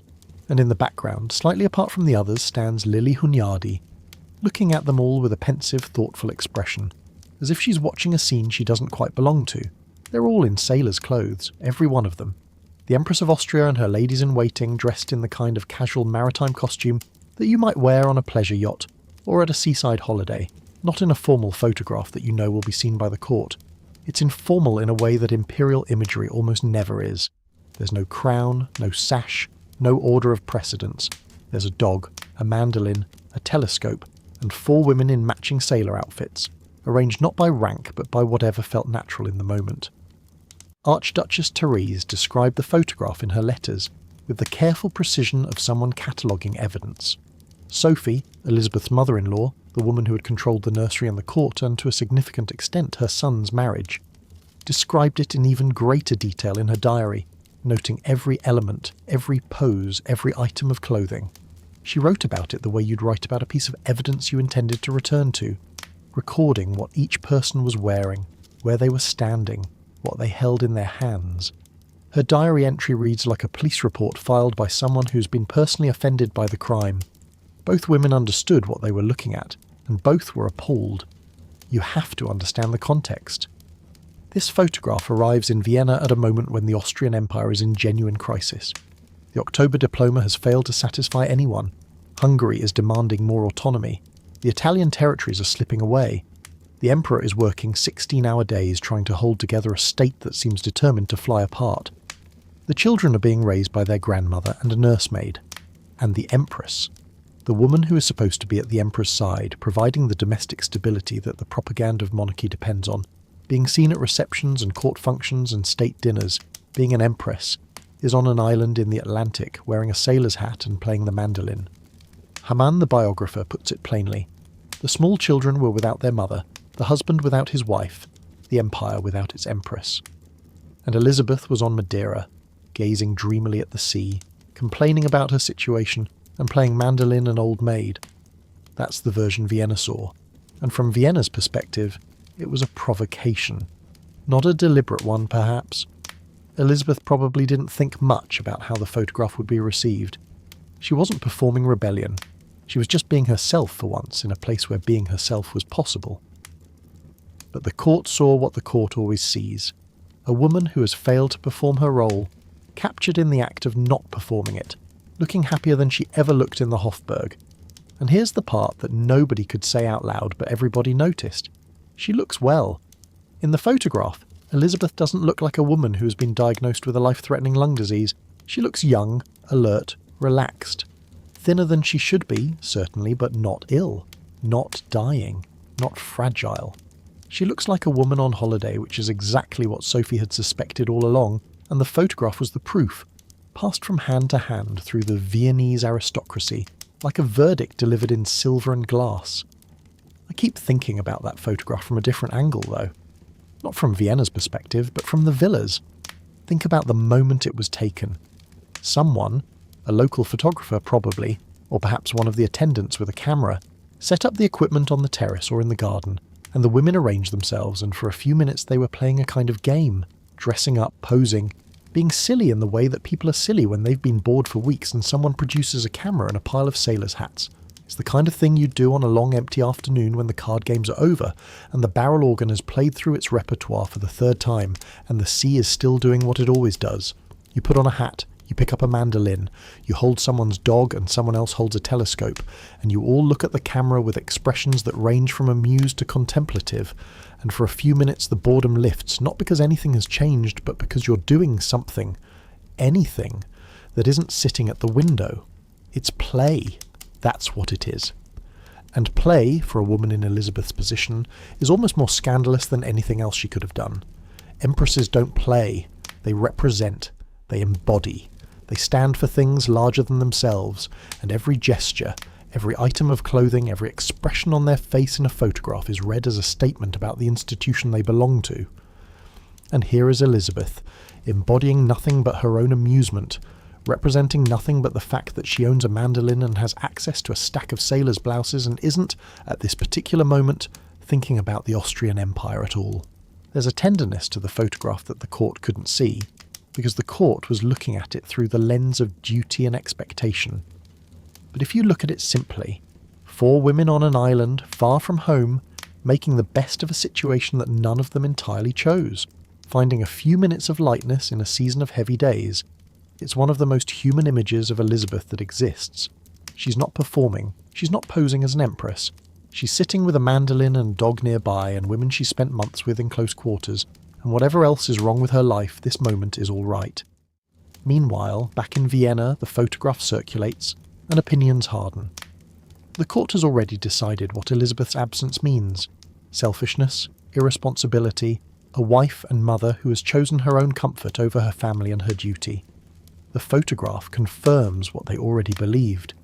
It doesn't change any minds, because minds at the Hofburg were made up long before Elisabeth boarded the Victoria and Albert. She was judged the moment she left, and every piece of information that arrives from Madeira, the card games, the barrel organ, the sailor's clothes, is fitted neatly into the case against her, like evidence in a trial whose verdict was written before the opening arguments.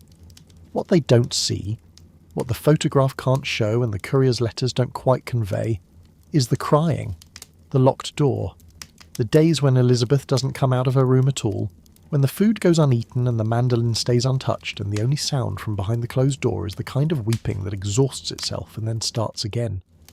The photograph shows one afternoon. The crying fills all the others, and the woman in the sailor's hat and the woman behind the locked door are the same person, and there's no contradiction between them, only the ordinary complexity of someone who is capable of both lightness and despair, sometimes within the same hour. That's the thing about people. They don't choose one mood and stay in it. They move between them like weather, and the fact that Elisabeth can smile for a camera in the afternoon doesn't mean she wasn't sobbing that morning. And the fact that she was sobbing that morning doesn't mean the smile isn't real. Both are real. Both are happening inside the same thin, restless 23-year-old body on the same volcanic island in the same long, slow winter. The animals don't care about any of this. The dogs follow Elisabeth through the garden and lie beside her when she sits down. The parrots make their noise regardless of whether anyone is happy or sad. The ponies stand in whatever patch of shade they've found and wait to be visited. They're the only members of the household who don't have an opinion about the photograph, or the marriage, or the empire, or the question of whether the Empress is really ill, or only pretending. They just exist, in the uncomplicated way that animals exist, and Elisabeth exists alongside them, and for the hours she spends with them she doesn't have to be anything other than a woman who likes dogs and is far from home. She sends gifts back to Vienna with every courier. Birds in cages, things she's found on the island, whatever catches her eye and makes her think of someone she's left behind. She's particularly careful with the children's gifts, choosing things that are specific and thoughtful, things that show she's thinking not just about them, but about who they are, what would make them smile, what they'd want to hold in their hands. It's the behaviour of a mother who knows she's missed something important, months of bedtimes and breakfasts and small daily rituals, and is trying to fill the gap with objects that carry her love across the water. But objects aren't presents. They arrive in Vienna, and the children are delighted, and then the children go back to their grandmother's rooms and the gifts sit on a shelf, and the mother is still on an island in the Atlantic, and no amount of parrots or small guitars can change that. Elisabeth knows this. She writes her letters and wraps her packages and sends them off with the next courier, and the courier sails away, and she's still here, with the dogs and the mandolin and the silence and the sea. The big dog from England, when it finally arrives after weeks of waiting, is everything she wanted. Large, warm, utterly devoted, the kind of animal that takes up space in a room and makes the room feel less empty just by being in it. She takes it everywhere, on her slow rides through the hills above Funchal, on her walks through the garden, to the window where she sits and watches the ships leave the harbour. The dog doesn't ask where they're going. The dog doesn't ask when they're going home. The dog just goes where she goes, and lies down when she lies down, and breathes beside her in the dark when the lamps are out, and the villa is quiet, and the sea is the only thing still moving. And that's enough. It's enough. Of all the letters Elisabeth writes from Madeira, and she writes many, to her mother, to her husband, to her children, to various members of the household back in Vienna, the ones addressed to Count Karl Grunner are the most revealing. They're the letters she writes when she's not performing empress, not performing patient, not performing the careful, measured sadness that a woman in her position is expected to display when she's away from her family. The Gruner letters are Elisabeth with the mask off, and what's underneath is funnier, sharper, sadder, and stranger than anything the court suspected. Gruner is an unusual choice of confidant. He's Franz Joseph's adjutant general, essentially the emperor's right hand, the man who manages the military household, and, by extension, a great deal of the practical machinery of the court. He's not family. He's not a lady-in-waiting. He's a career soldier and a political operator, the kind of man who knows where every lever of power is located and how much force each one requires. He's also, by all accounts, good company, warm, loyal, fond of horses, and possessed of the particular kind of discretion that makes powerful people feel safe enough to say what they actually think. Elisabeth trusts him. More than that, she likes him, and the letters she sends from Madeira have the tone of someone writing to a friend they don't have to impress.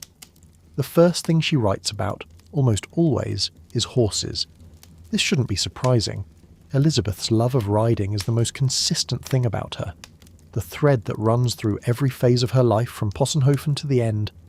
But the way she writes about horses to Gruner is different from the way she writes about anything else.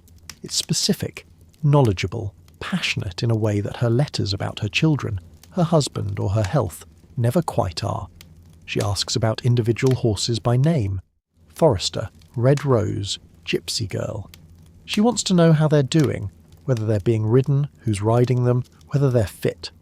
She wants details, not vague assurances that the stable is well, but specific information about specific animals, as if each horse were a friend she'd left behind and whose welfare she lies awake worrying about.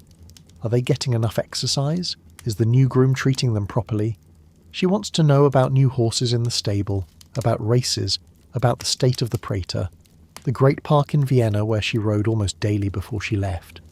She mentions horses she hasn't met yet but has heard about, and asks Gruner to evaluate them for her, to tell her whether they'd be suitable, whether their temperament would match hers. She writes about horses the way some people write about lovers, with longing, with intimate knowledge, with the particular ache of someone separated from the thing that makes them feel most alive. The names themselves are worth pausing on. Forester, Red Rose, Gypsy Girl. They're English names, which tells you something about the stable's pedigree and about the international horse trade that supplied the Imperial Riding School. These aren't draft horses or carriage horses. They're riding horses chosen for speed and responsiveness, and the particular chemistry between a horse's temperament and a rider's hands, and Elisabeth knows each of them the way a musician knows individual instruments. This one is responsive to the lightest touch, that one needs a firmer hand, the other one is brilliant on flat ground but nervous at fences, and then there's the hat. In one letter, she mentions, with the studied casualness of someone who has been thinking about this for days, that she has a hat that would go perfectly with the black horse. Not a black horse, the black horse. A specific animal, whose colour and bearing she knows well enough to have matched an accessory to it from an island in the Atlantic. The detail is so small, so particular, so domestic in its vanity, that it stops you. Here is a woman in exile, supposedly convalescing from a serious illness, her marriage in trouble, her reputation under assault, the empire she belongs to cracking at the seams, and she's thinking about how a certain hat would look on her head while she rides a certain black horse through the Prater on a spring afternoon that may never come. I love that detail. I love it because it's trivially human in a story that could so easily become grand and symbolic and weighed down with historical significance. Elisabeth isn't thinking about the fate of Austria-Hungary. She's thinking about a hat and a horse, and that's exactly the kind of thing a 23-year-old would think about, empress or not, because the mind doesn't organise itself by importance. It drifts to what it loves, and what Elisabeth loves, more than anything else in her life, is riding. But the Gruner letters aren't only about horses. They're about politics too, and this is the part that surprises, because the conventional image of Elisabeth, the one the court promoted and the biographers repeated for decades, is of a woman who had no interest in politics, who cared only for beauty and horses and poetry and the avoidance of duty. The letters tell a different story. Elisabeth is paying attention.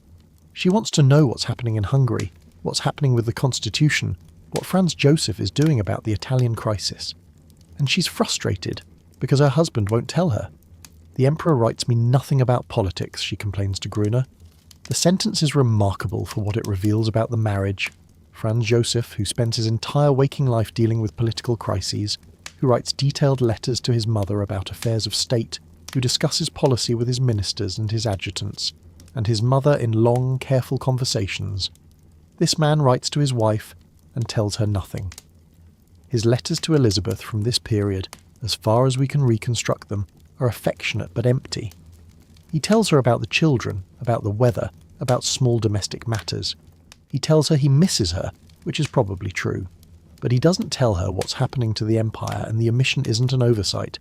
It's a habit, and the habit comes from a place that Franz Josef probably couldn't have articulated, even if someone had asked.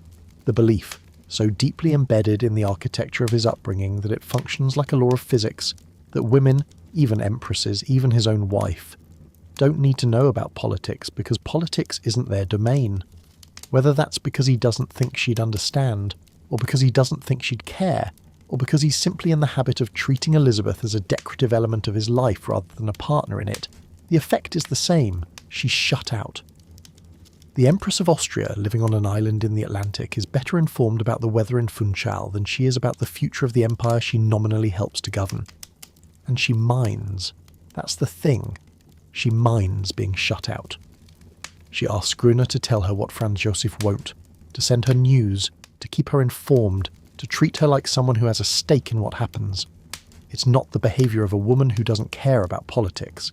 It's the behaviour of a woman who has been told, implicitly and repeatedly, that politics isn't her concern, and who resents it quietly but persistently from a distance of 3,000 kilometres.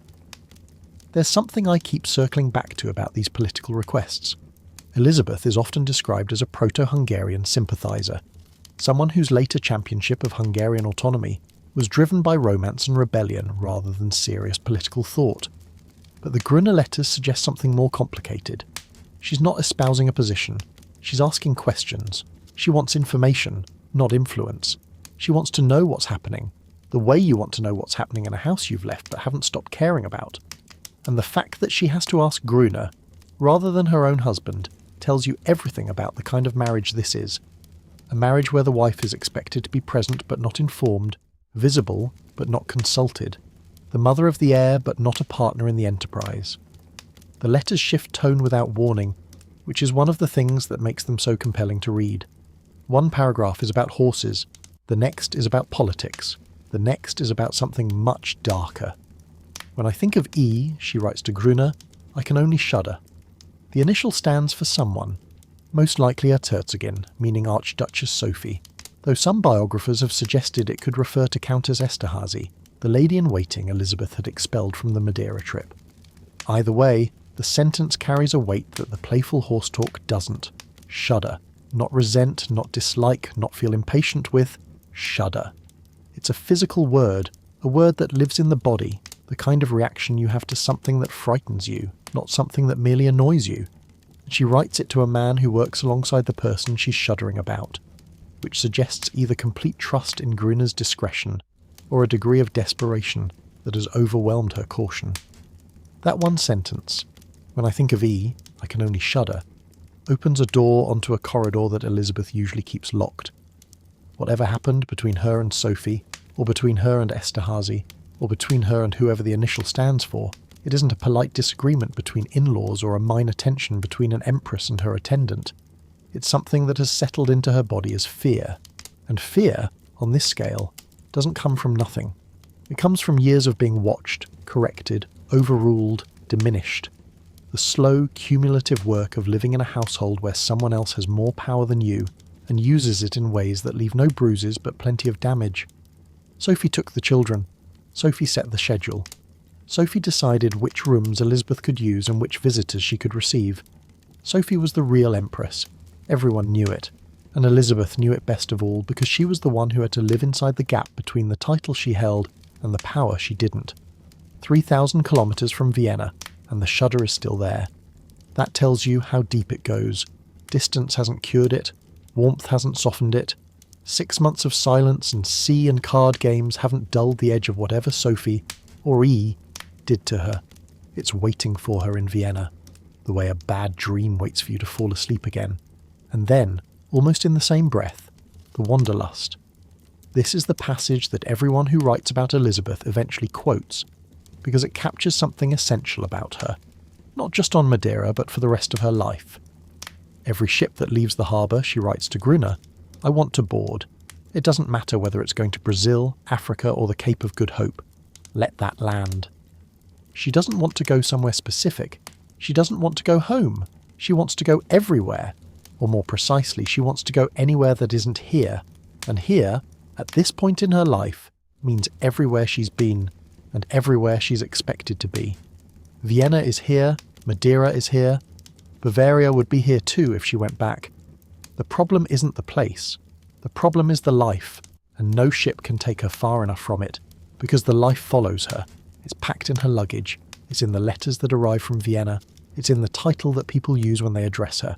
She can sail to Brazil, and she'd still be the Empress of Austria, still married to Franz Joseph, still mother to 3 children she can't quite reach, still the woman that Sophie shudders about in reverse.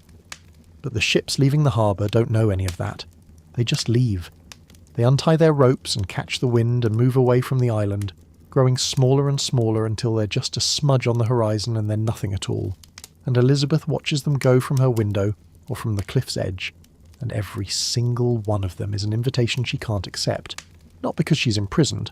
She could, in theory, board a ship tomorrow. She has the money, the status, the freedom of movement that comes with being the most important woman in the empire.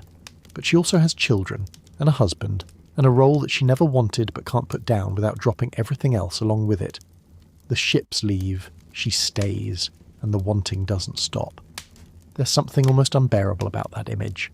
The young woman on the cliff watching the ships sail away, wanting to be on every one of them.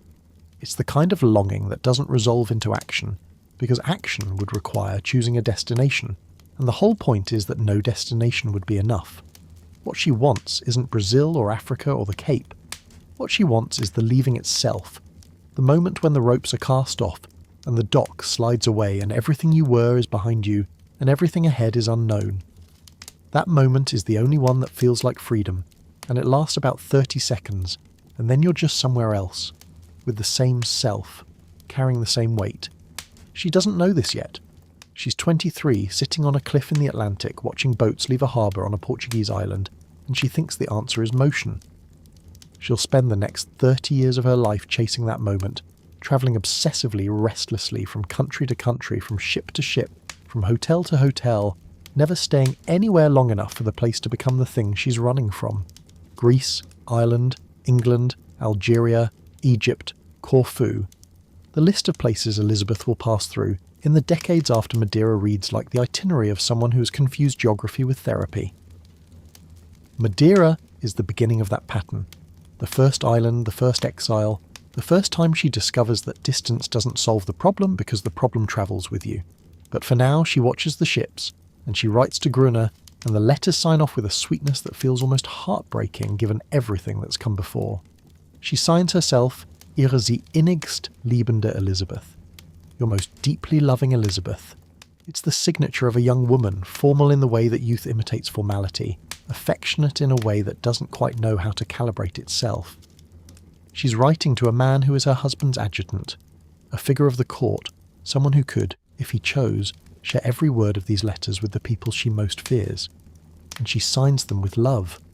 Not imperial love, not strategic love, but the kind of love that a lonely person puts at the end of a letter because they need the person on the other end to know that the connection matters. The letters stop eventually or slow to a trickle, as letters do when the same things keep needing to be said and there's nothing new to report. The horses are still in Vienna, the politics are still opaque, the ships still leave the harbour. Elisabeth still watches them from the window, or from the cliff, or from the garden where the big English dog lies at her feet, and the parrots screech in the warm air and the mandolin sits on a chair where she left it yesterday. And Gruner, back in Vienna, reads the letters and folds them and puts them away. We don't know what he thinks about them. We don't know whether he passes the information along to Franz Joseph or keeps it to himself. We know the letters survived, which means he kept them, which means they mattered to him, or at least mattered enough not to destroy. Maybe he recognised what they were, not just correspondence, but the sound of someone trying to stay connected to a world she'd fled from. One horse, one hat, one frightened initial at a time. The ink dries on the last page. The courier takes the letter. The ship sails, and Elisabeth is still here on the cliff, with the dog and the silence and the sea that goes on forever in a direction she can't follow. Sometime in the early months of 1861, the records aren't precise about the date, a young man arrives on Madeira. His name is Count Imre Hunyadi, and he's a cousin of Lily Hunyadi, the woman we've already seen standing pensively in the background of the sailor photograph. He's been sent from Vienna officially to provide the Empress with company. That's the word the court uses. Gesellschaft. Company.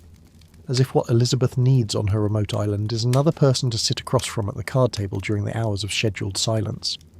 The court is always sending people to provide Elisabeth with company. It's the polite fiction that covers a multitude of purposes, from surveillance to entertainment to the simple bureaucratic need to have someone present who can report back. But Imre Hunyadi is not like the other people the court has sent. He's young, he's Hungarian, and he is, by every account that has survived, extremely handsome. I want to be careful here because the story of Elisabeth and Hunyadi is one of those episodes that biographers have treated with varying degrees of discretion and imagination, and the truth is that we don't know exactly what happened between them. We know what the sources tell us, which is suggestive but not conclusive.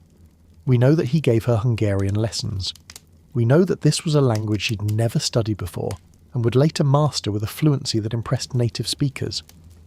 We know that the lessons were frequent, private, conducted in the intimate setting of a small villa on an island where there was almost nothing else to do. And we know that Hunyadi fell in love with her. That last part isn't speculation. It's the consensus of everyone who was watching, and on Madeira, everyone was watching. That's the nature of a tiny household on a small island in the middle of the ocean. There are no separate social circles, no other houses to visit, no clubs or theatres or salons where people can disperse and lose track of each other. There are 8 or 10 people living in close quarters for months on end, eating together, playing cards together, walking the same garden paths, sitting in the same rooms. In that kind of environment, every glance is noticed, every conversation is weighed, every absence from the common room is noted and interpreted. Privacy doesn't exist. It can't. The architecture of the situation won't allow it. And Hunyadi, who is young and apparently not gifted at concealing his feelings, makes his admiration visible. How visible, we can't say with certainty. The sources are discreet in the way that 19th century sources are discreet about matters involving royalty and romance. They hint, they imply, they choose their words with the careful imprecision of people who know that what they're writing might one day be read by the wrong person. But the hints all point in the same direction. Hunyadi looks at Elisabeth too long, too warmly, too often. He finds reasons to be near her. He lingers after the lessons have ended, when a more cautious man would have excused himself and returned to whatever room the attendants use when they aren't attending. The Hungarian lessons, which should be formal and instructional, take on a quality that the other members of the household can see even if they can't quite name it. A quality of attention, of leaning in, of 2 people in a room who are aware of each other in a way that goes beyond teacher and student. You know what strikes me about this? Not the attraction itself. That's almost inevitable given the circumstances. A young, beautiful woman, desperately lonely, trapped on an island with nothing to do, suddenly in the daily company of a handsome young man who speaks a language she wants to learn, a language that sounds nothing like German, a language that belongs to the one part of the empire she will eventually come to love more than any other. Of course something sparked. The surprising thing would have been if it hadn't. What strikes me is the speed of the response from Vienna. Hunyadi is recalled almost immediately. The word used in the sources is Alsbald, promptly without delay as soon as the situation becomes apparent. Somebody in the villa writes to somebody in Vienna, and the machinery of the court, which can be agonizingly slow when it comes to making policy or granting requests, operates with breathtaking efficiency when it comes to removing a handsome young man from the proximity of the Empress. We don't know who sent the warning. It could have been any of the attendants. They all wrote reports to Vienna. That was part of their function. Mathilde Windischgrätz, for all that she was Elisabeth's chosen companion rather than Sophie's, was still a member of the imperial household and understood her obligations. Helene taxis had connections everywhere. Even the doctors would have noticed, and doctors in the service of the Habsburg court understood that their duties extended well beyond medicine. Someone saw, someone wrote, and Hunyadi was gone. I keep thinking about what that departure must have felt like, for both of them. For Hunyadi, it would have been humiliating. the kind of quiet, efficient removal that makes clear you've been watched and found wanting without anyone having to say so directly. One day, you're giving Hungarian lessons in a villa on a cliff, the warm air coming through the open window, the Empress's face attentive as she practices the sounds of a language that curves differently from anything she's spoken before. The next day you're being told, politely but firmly, that your presence is no longer required, and that a ship will be available to take you back to the mainland. No explanation is given because no explanation is needed. Everyone knows. For Elisabeth, the departure of Hunyadi would have been something else. A confirmation. Another person removed from her life because the court decided they were too close, too interesting, too much of a risk. It's the same pattern that has repeated since the beginning of her marriage. Anyone who gives her genuine pleasure, anyone who makes the Hofburg suffocation slightly more bearable, is identified and neutralised. Esterhazy was placed beside her to watch. Windischgrätz was the replacement, who was supposed to be less threatening, and now Hunyadi, who committed no crime beyond being young and handsome and bad at hiding his feelings, is shipped back to Vienna like contraband.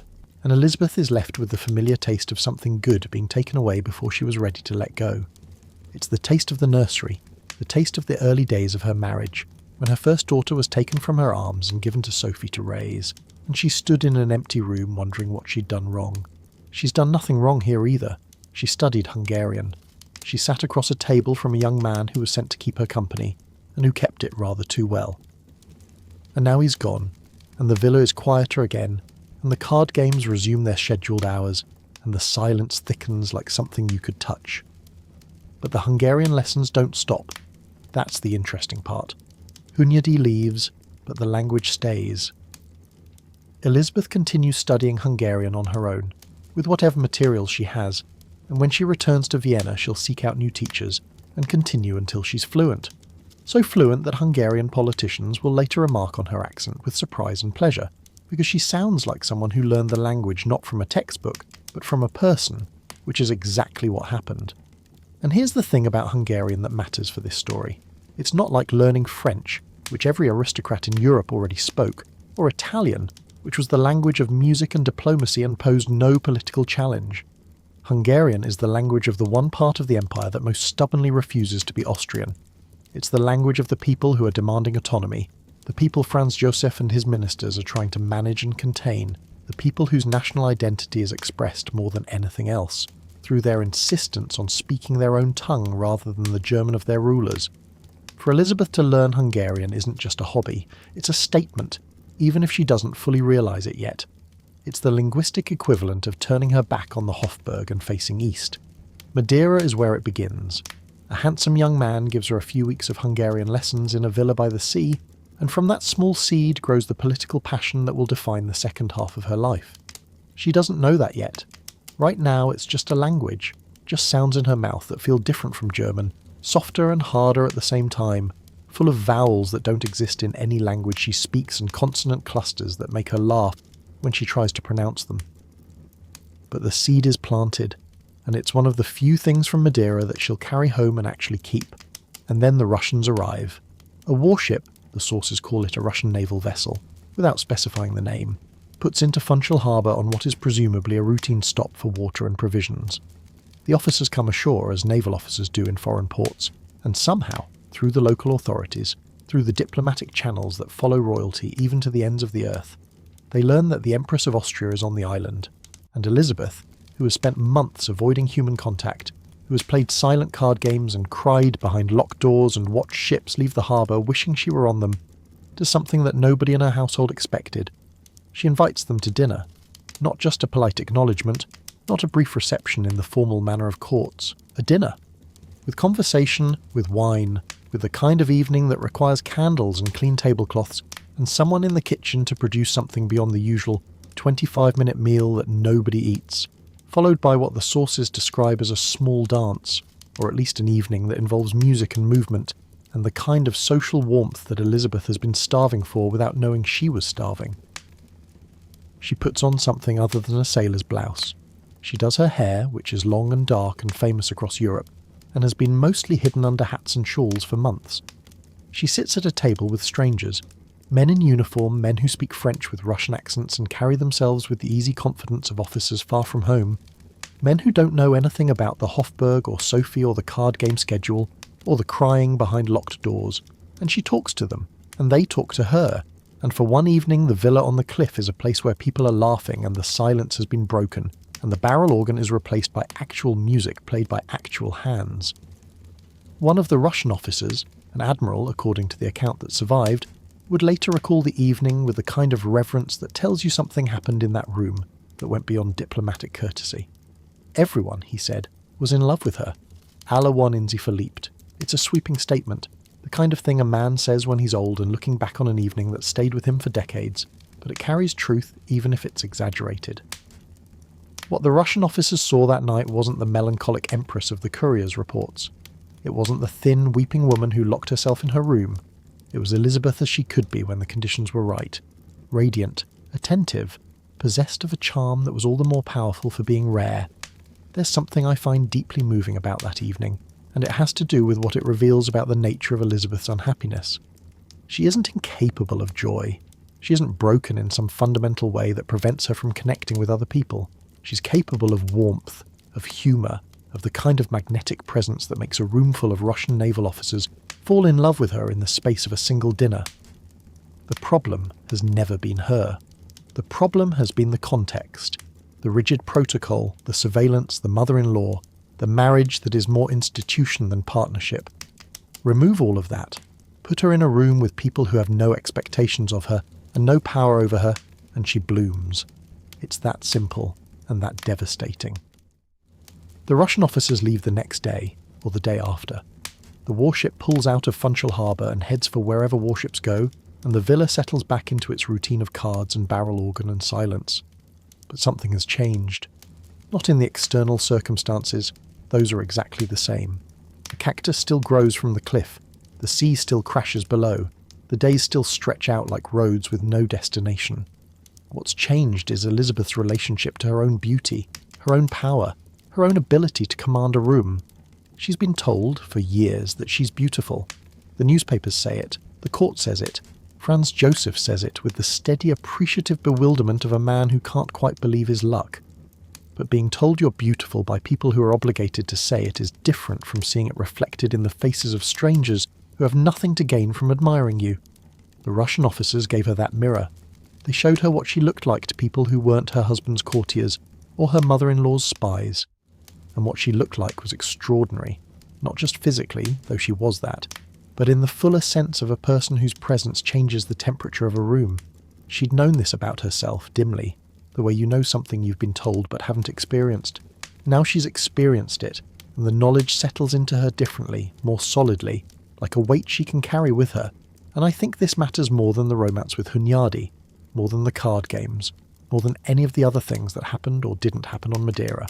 Because what Elisabeth discovers in the villa, through the Hungarian lessons, through the Russian dinner, through the slow, boring, lonely process of sitting with herself for 6 months, is that she exists independently of the roles that have been imposed on her.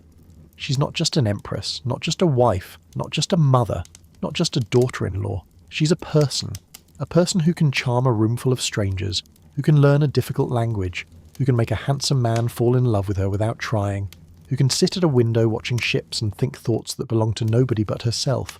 These are small discoveries, maybe. But for someone who has been defined entirely by other people's expectations since the age of 16, they're seismic. After the Russians and after Hunyadi, the remaining weeks on Madeira have a different quality. Elisabeth is still melancholic. She still cries. She still watches the ships. But there's a new layer underneath the sadness, something that wasn't there before, a sense of self that doesn't depend on the Hofburg's approval or Franz Joseph's affection or Sophie's permission. She's been seen, on this island, by people who didn't have to see her, and what they saw was someone worth seeing. That's not nothing. For a woman who has spent 6 years being looked at by people who are really looking at her crown, it might be everything. The mandolin still sits on its chair. The barrel organ still plays its loop of Traviata. The dog still follows her through the garden and lies at her feet when she sits at the window. But Elisabeth at the window now is not quite the same person who sat there in November. Something has shifted, a small rotation of the self, barely visible from the outside but felt from within like the difference between a door that is locked and a door that is merely closed. She doesn't know yet what she'll do with this knowledge. She doesn't have a plan. She has only the quiet, private understanding that she is more than what Vienna has made of her, and that understanding, once it arrives, doesn't leave. The sea does what the sea always does. The cactus holds on, and somewhere in Vienna, a young count named Hunyadi is back at his desk or his barracks or wherever recalled admirers are sent, carrying in his memory the sound of Hungarian vowels spoken by an empress in a villa on a cliff, and the warmth of an afternoon that ended before it was ready to. Easter on Madeira is cold. Elisabeth writes about this with the particular indignation of someone who has travelled 3,000 kilometres to a subtropical island and been betrayed by the weather. If one is already sitting in Madeira, she's already complained, one at least expects it to be hot. But spring on the island doesn't cooperate. The mornings are grey. The wind comes off the Atlantic with a bite that has no business being here. The garden, which has been lush and warm and fragrant for most of the winter, pulls back a little, as if even the bougainvillea knows that something is ending. 6 months. She's been here for 6 months. The number is both enormous and meaningless.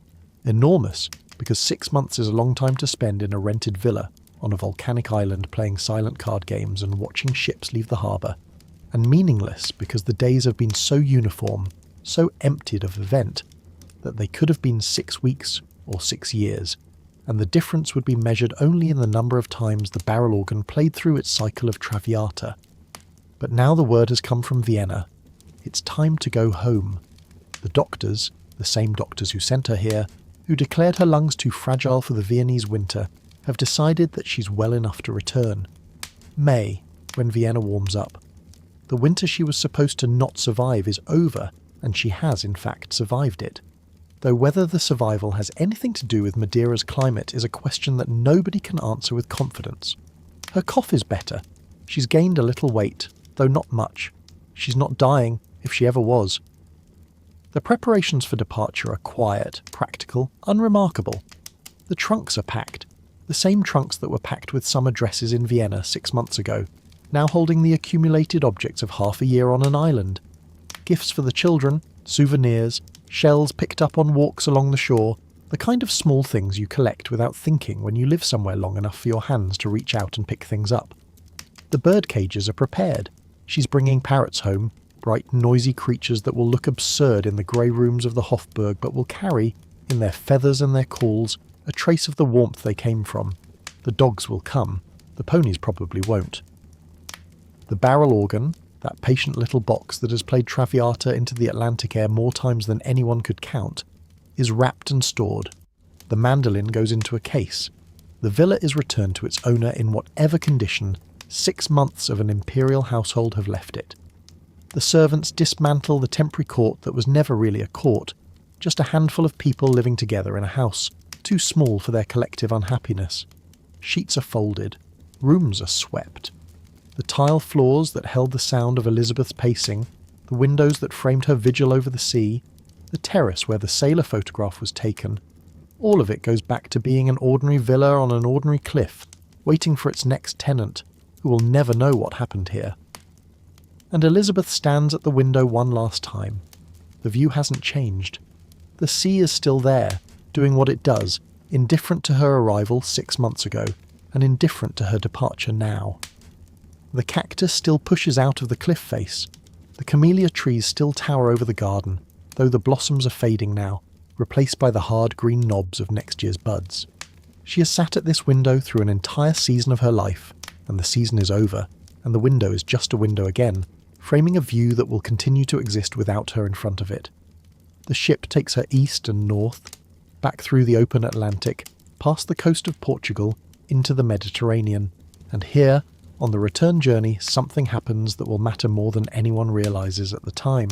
The ship stops at Corfu. It's a brief stop, just long enough to take on water and let the passengers stretch their legs on solid ground. But Elisabeth sees the island, and something in her responds to it the way she responded to Madeira when Max first described it at a family dinner. Corfu is green, it's warm, it's beautiful in the particular way that Greek islands are beautiful. The light sharper than Madeira's, the architecture different. The landscape drier but still lush, with olive groves and cypress trees and the blue of the Ionian Sea surrounding everything in a colour that looks like it was invented for the purpose of making people want to stay. She doesn't stay. Not this time, but she remembers it. She files it away in the same mental cabinet where she kept the idea of Madeira, a place she's seen and liked and might need someday, when the walls close in again and the only cure is distance. Corfu will become, over the years, the place she loves most in the world. She'll eventually build a palace there, a place she names after Achilles, and fill it with statues and gardens and the particular kind of beauty that a woman builds when she's building a version of home that has nothing to do with the home she was given. But that's decades away. Right now, in the spring of 1861, Corfu is just a glimpse through a ship's railing, an island that looks like an answer to a question she hasn't fully formed yet. She sees it, and something in her says yes, the way it said yes to Madeira, the way it will say yes to a dozen other places in the years to come. She's learning to recognise the feeling. It's the feeling of a door, Trieste. The ship comes into the harbour, and Franz Joseph is waiting on the dock. It's May of 1861. He's been emperor without an empress for half a year, governing a crumbling state while his wife sat on a cliff in the Atlantic, ordering dogs from England and learning Hungarian from handsome young counts. He's missed her. His letters make that clear, even if they don't say much else. And he's here now, standing on the quay in his military coat, standing very straight the way he always stands, watching the ship come in the way a man watches a train that carries something he's been waiting for and dreading in equal measure. What do you say after 6 months? After all those careful letters that talked about the children and the weather, and never quite about the thing that matters? She's thinner. He can see that from the dock. Her face is sharper than when she left.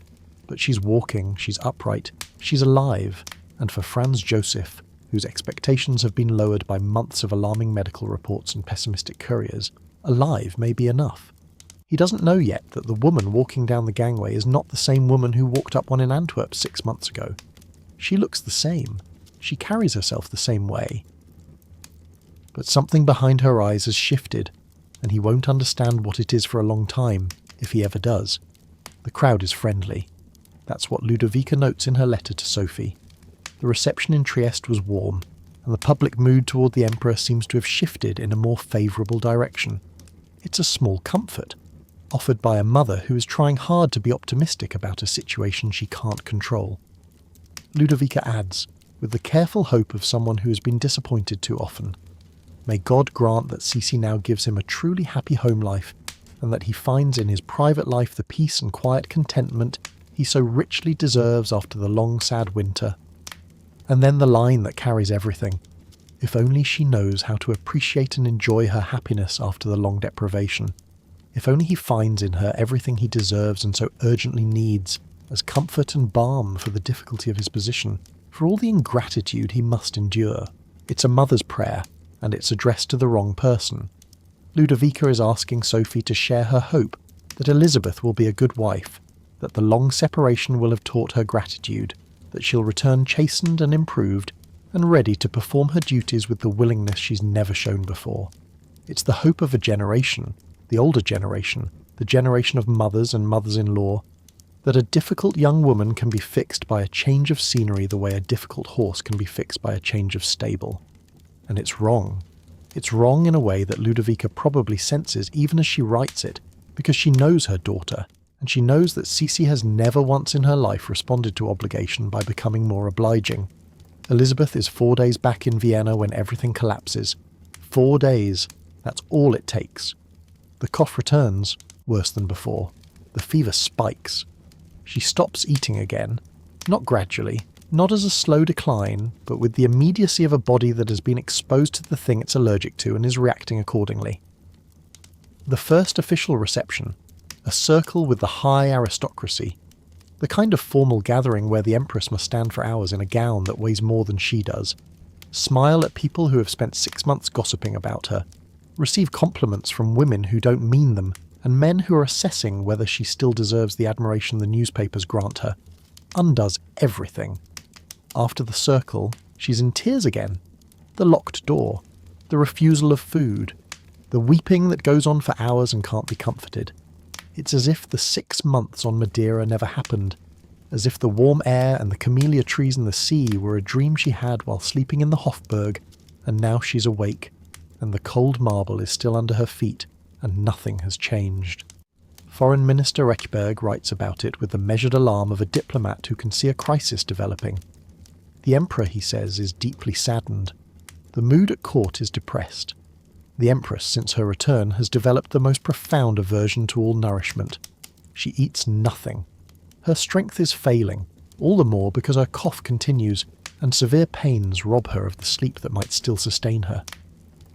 I keep coming back to those 4 days, 6 months on Madeira, 6 months of warm air and sea breezes and camellia trees and silence and slow healing. Whatever healing means for a woman whose illness is not fundamentally in her lungs. And 4 days of Vienna wipes it all away.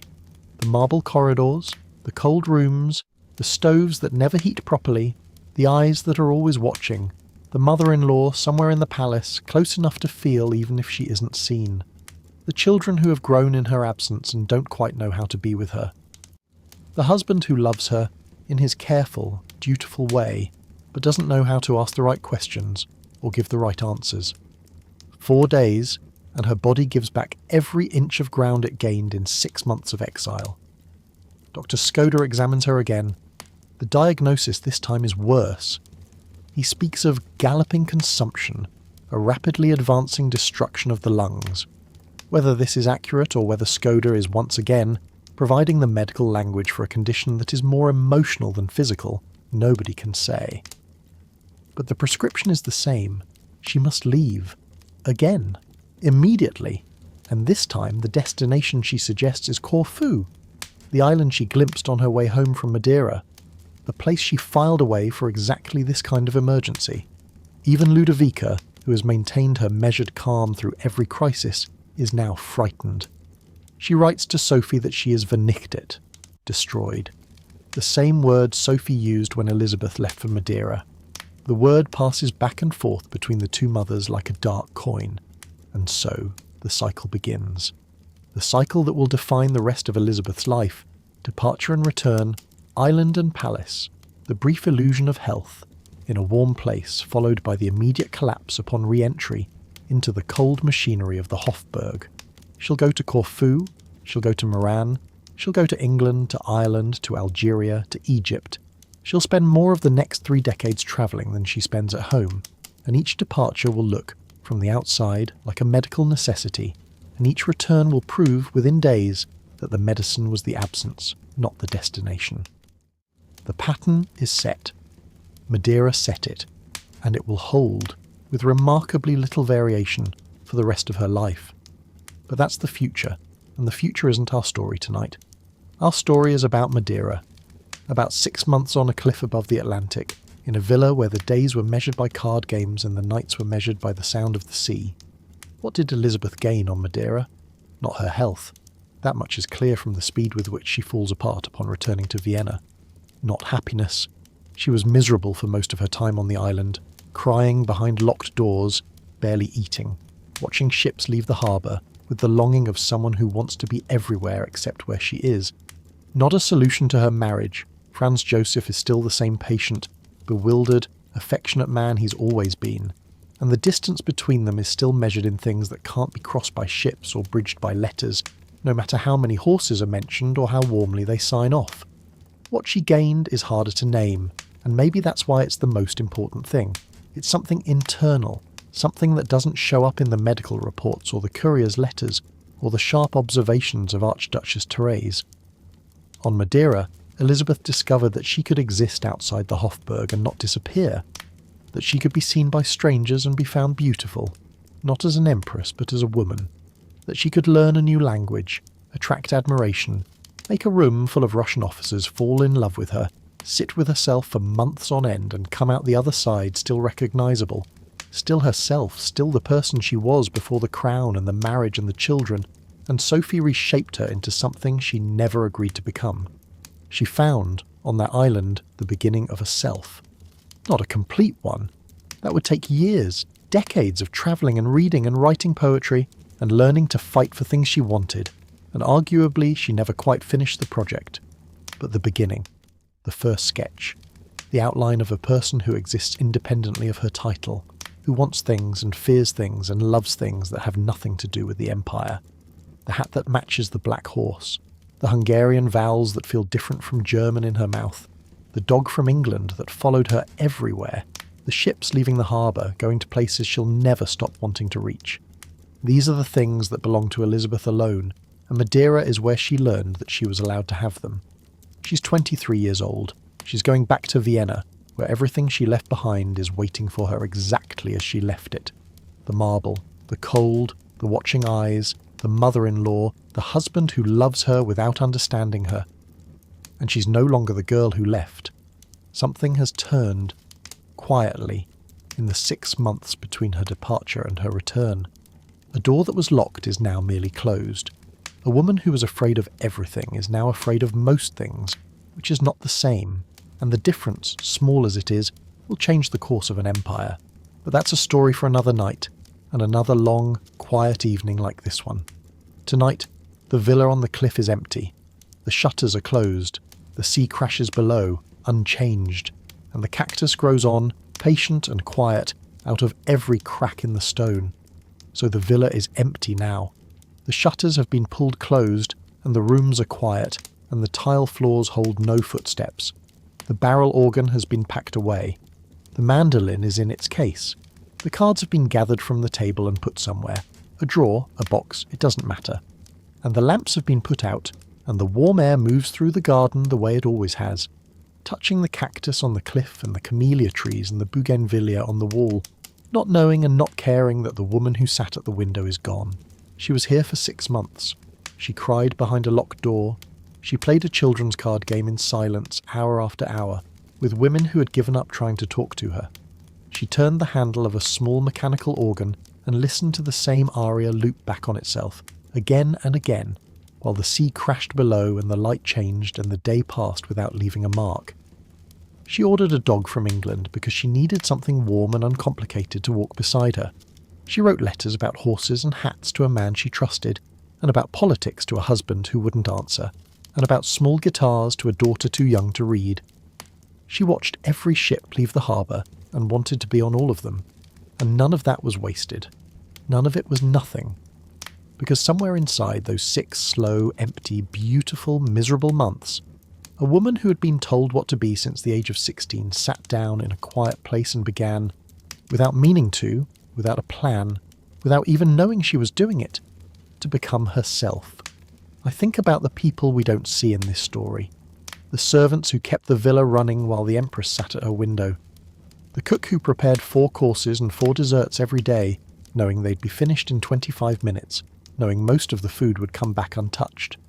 The local people of Funchal who watched from a distance as this strange, thin, beautiful foreigner rode their rough roads on their poor horses and never quite learned to walk on their sharp stones. They don't appear in the letters. They don't have names in the biographies. But they were there, and the story couldn't have happened without them, and I wanted to say that before we let the night settle. If something in this story stayed with you, a detail, a feeling, a moment you recognised, you're welcome to leave a word about it below. Sometimes the quietest thoughts are the ones worth sharing, and I'd like to hear yours. There's no hurry. It can wait until morning. This is boring history for sleep, and we're going to keep doing this. Telling these long, slow, quiet stories about the people who lived before us, in times and places that feel impossibly far away and impossibly close at the same time. Medieval kitchens, Victorian drawing rooms, a villa on a cliff in the Atlantic. We're building this slowly, one story at a time, and if you'd like to be here for the next one, you're warmly welcome to subscribe. It means more than I can say. Thank you for spending this evening with me. Thank you for listening this far. I hope the night is kind to you, and that wherever you are, the warmth around you is enough. Sleep well.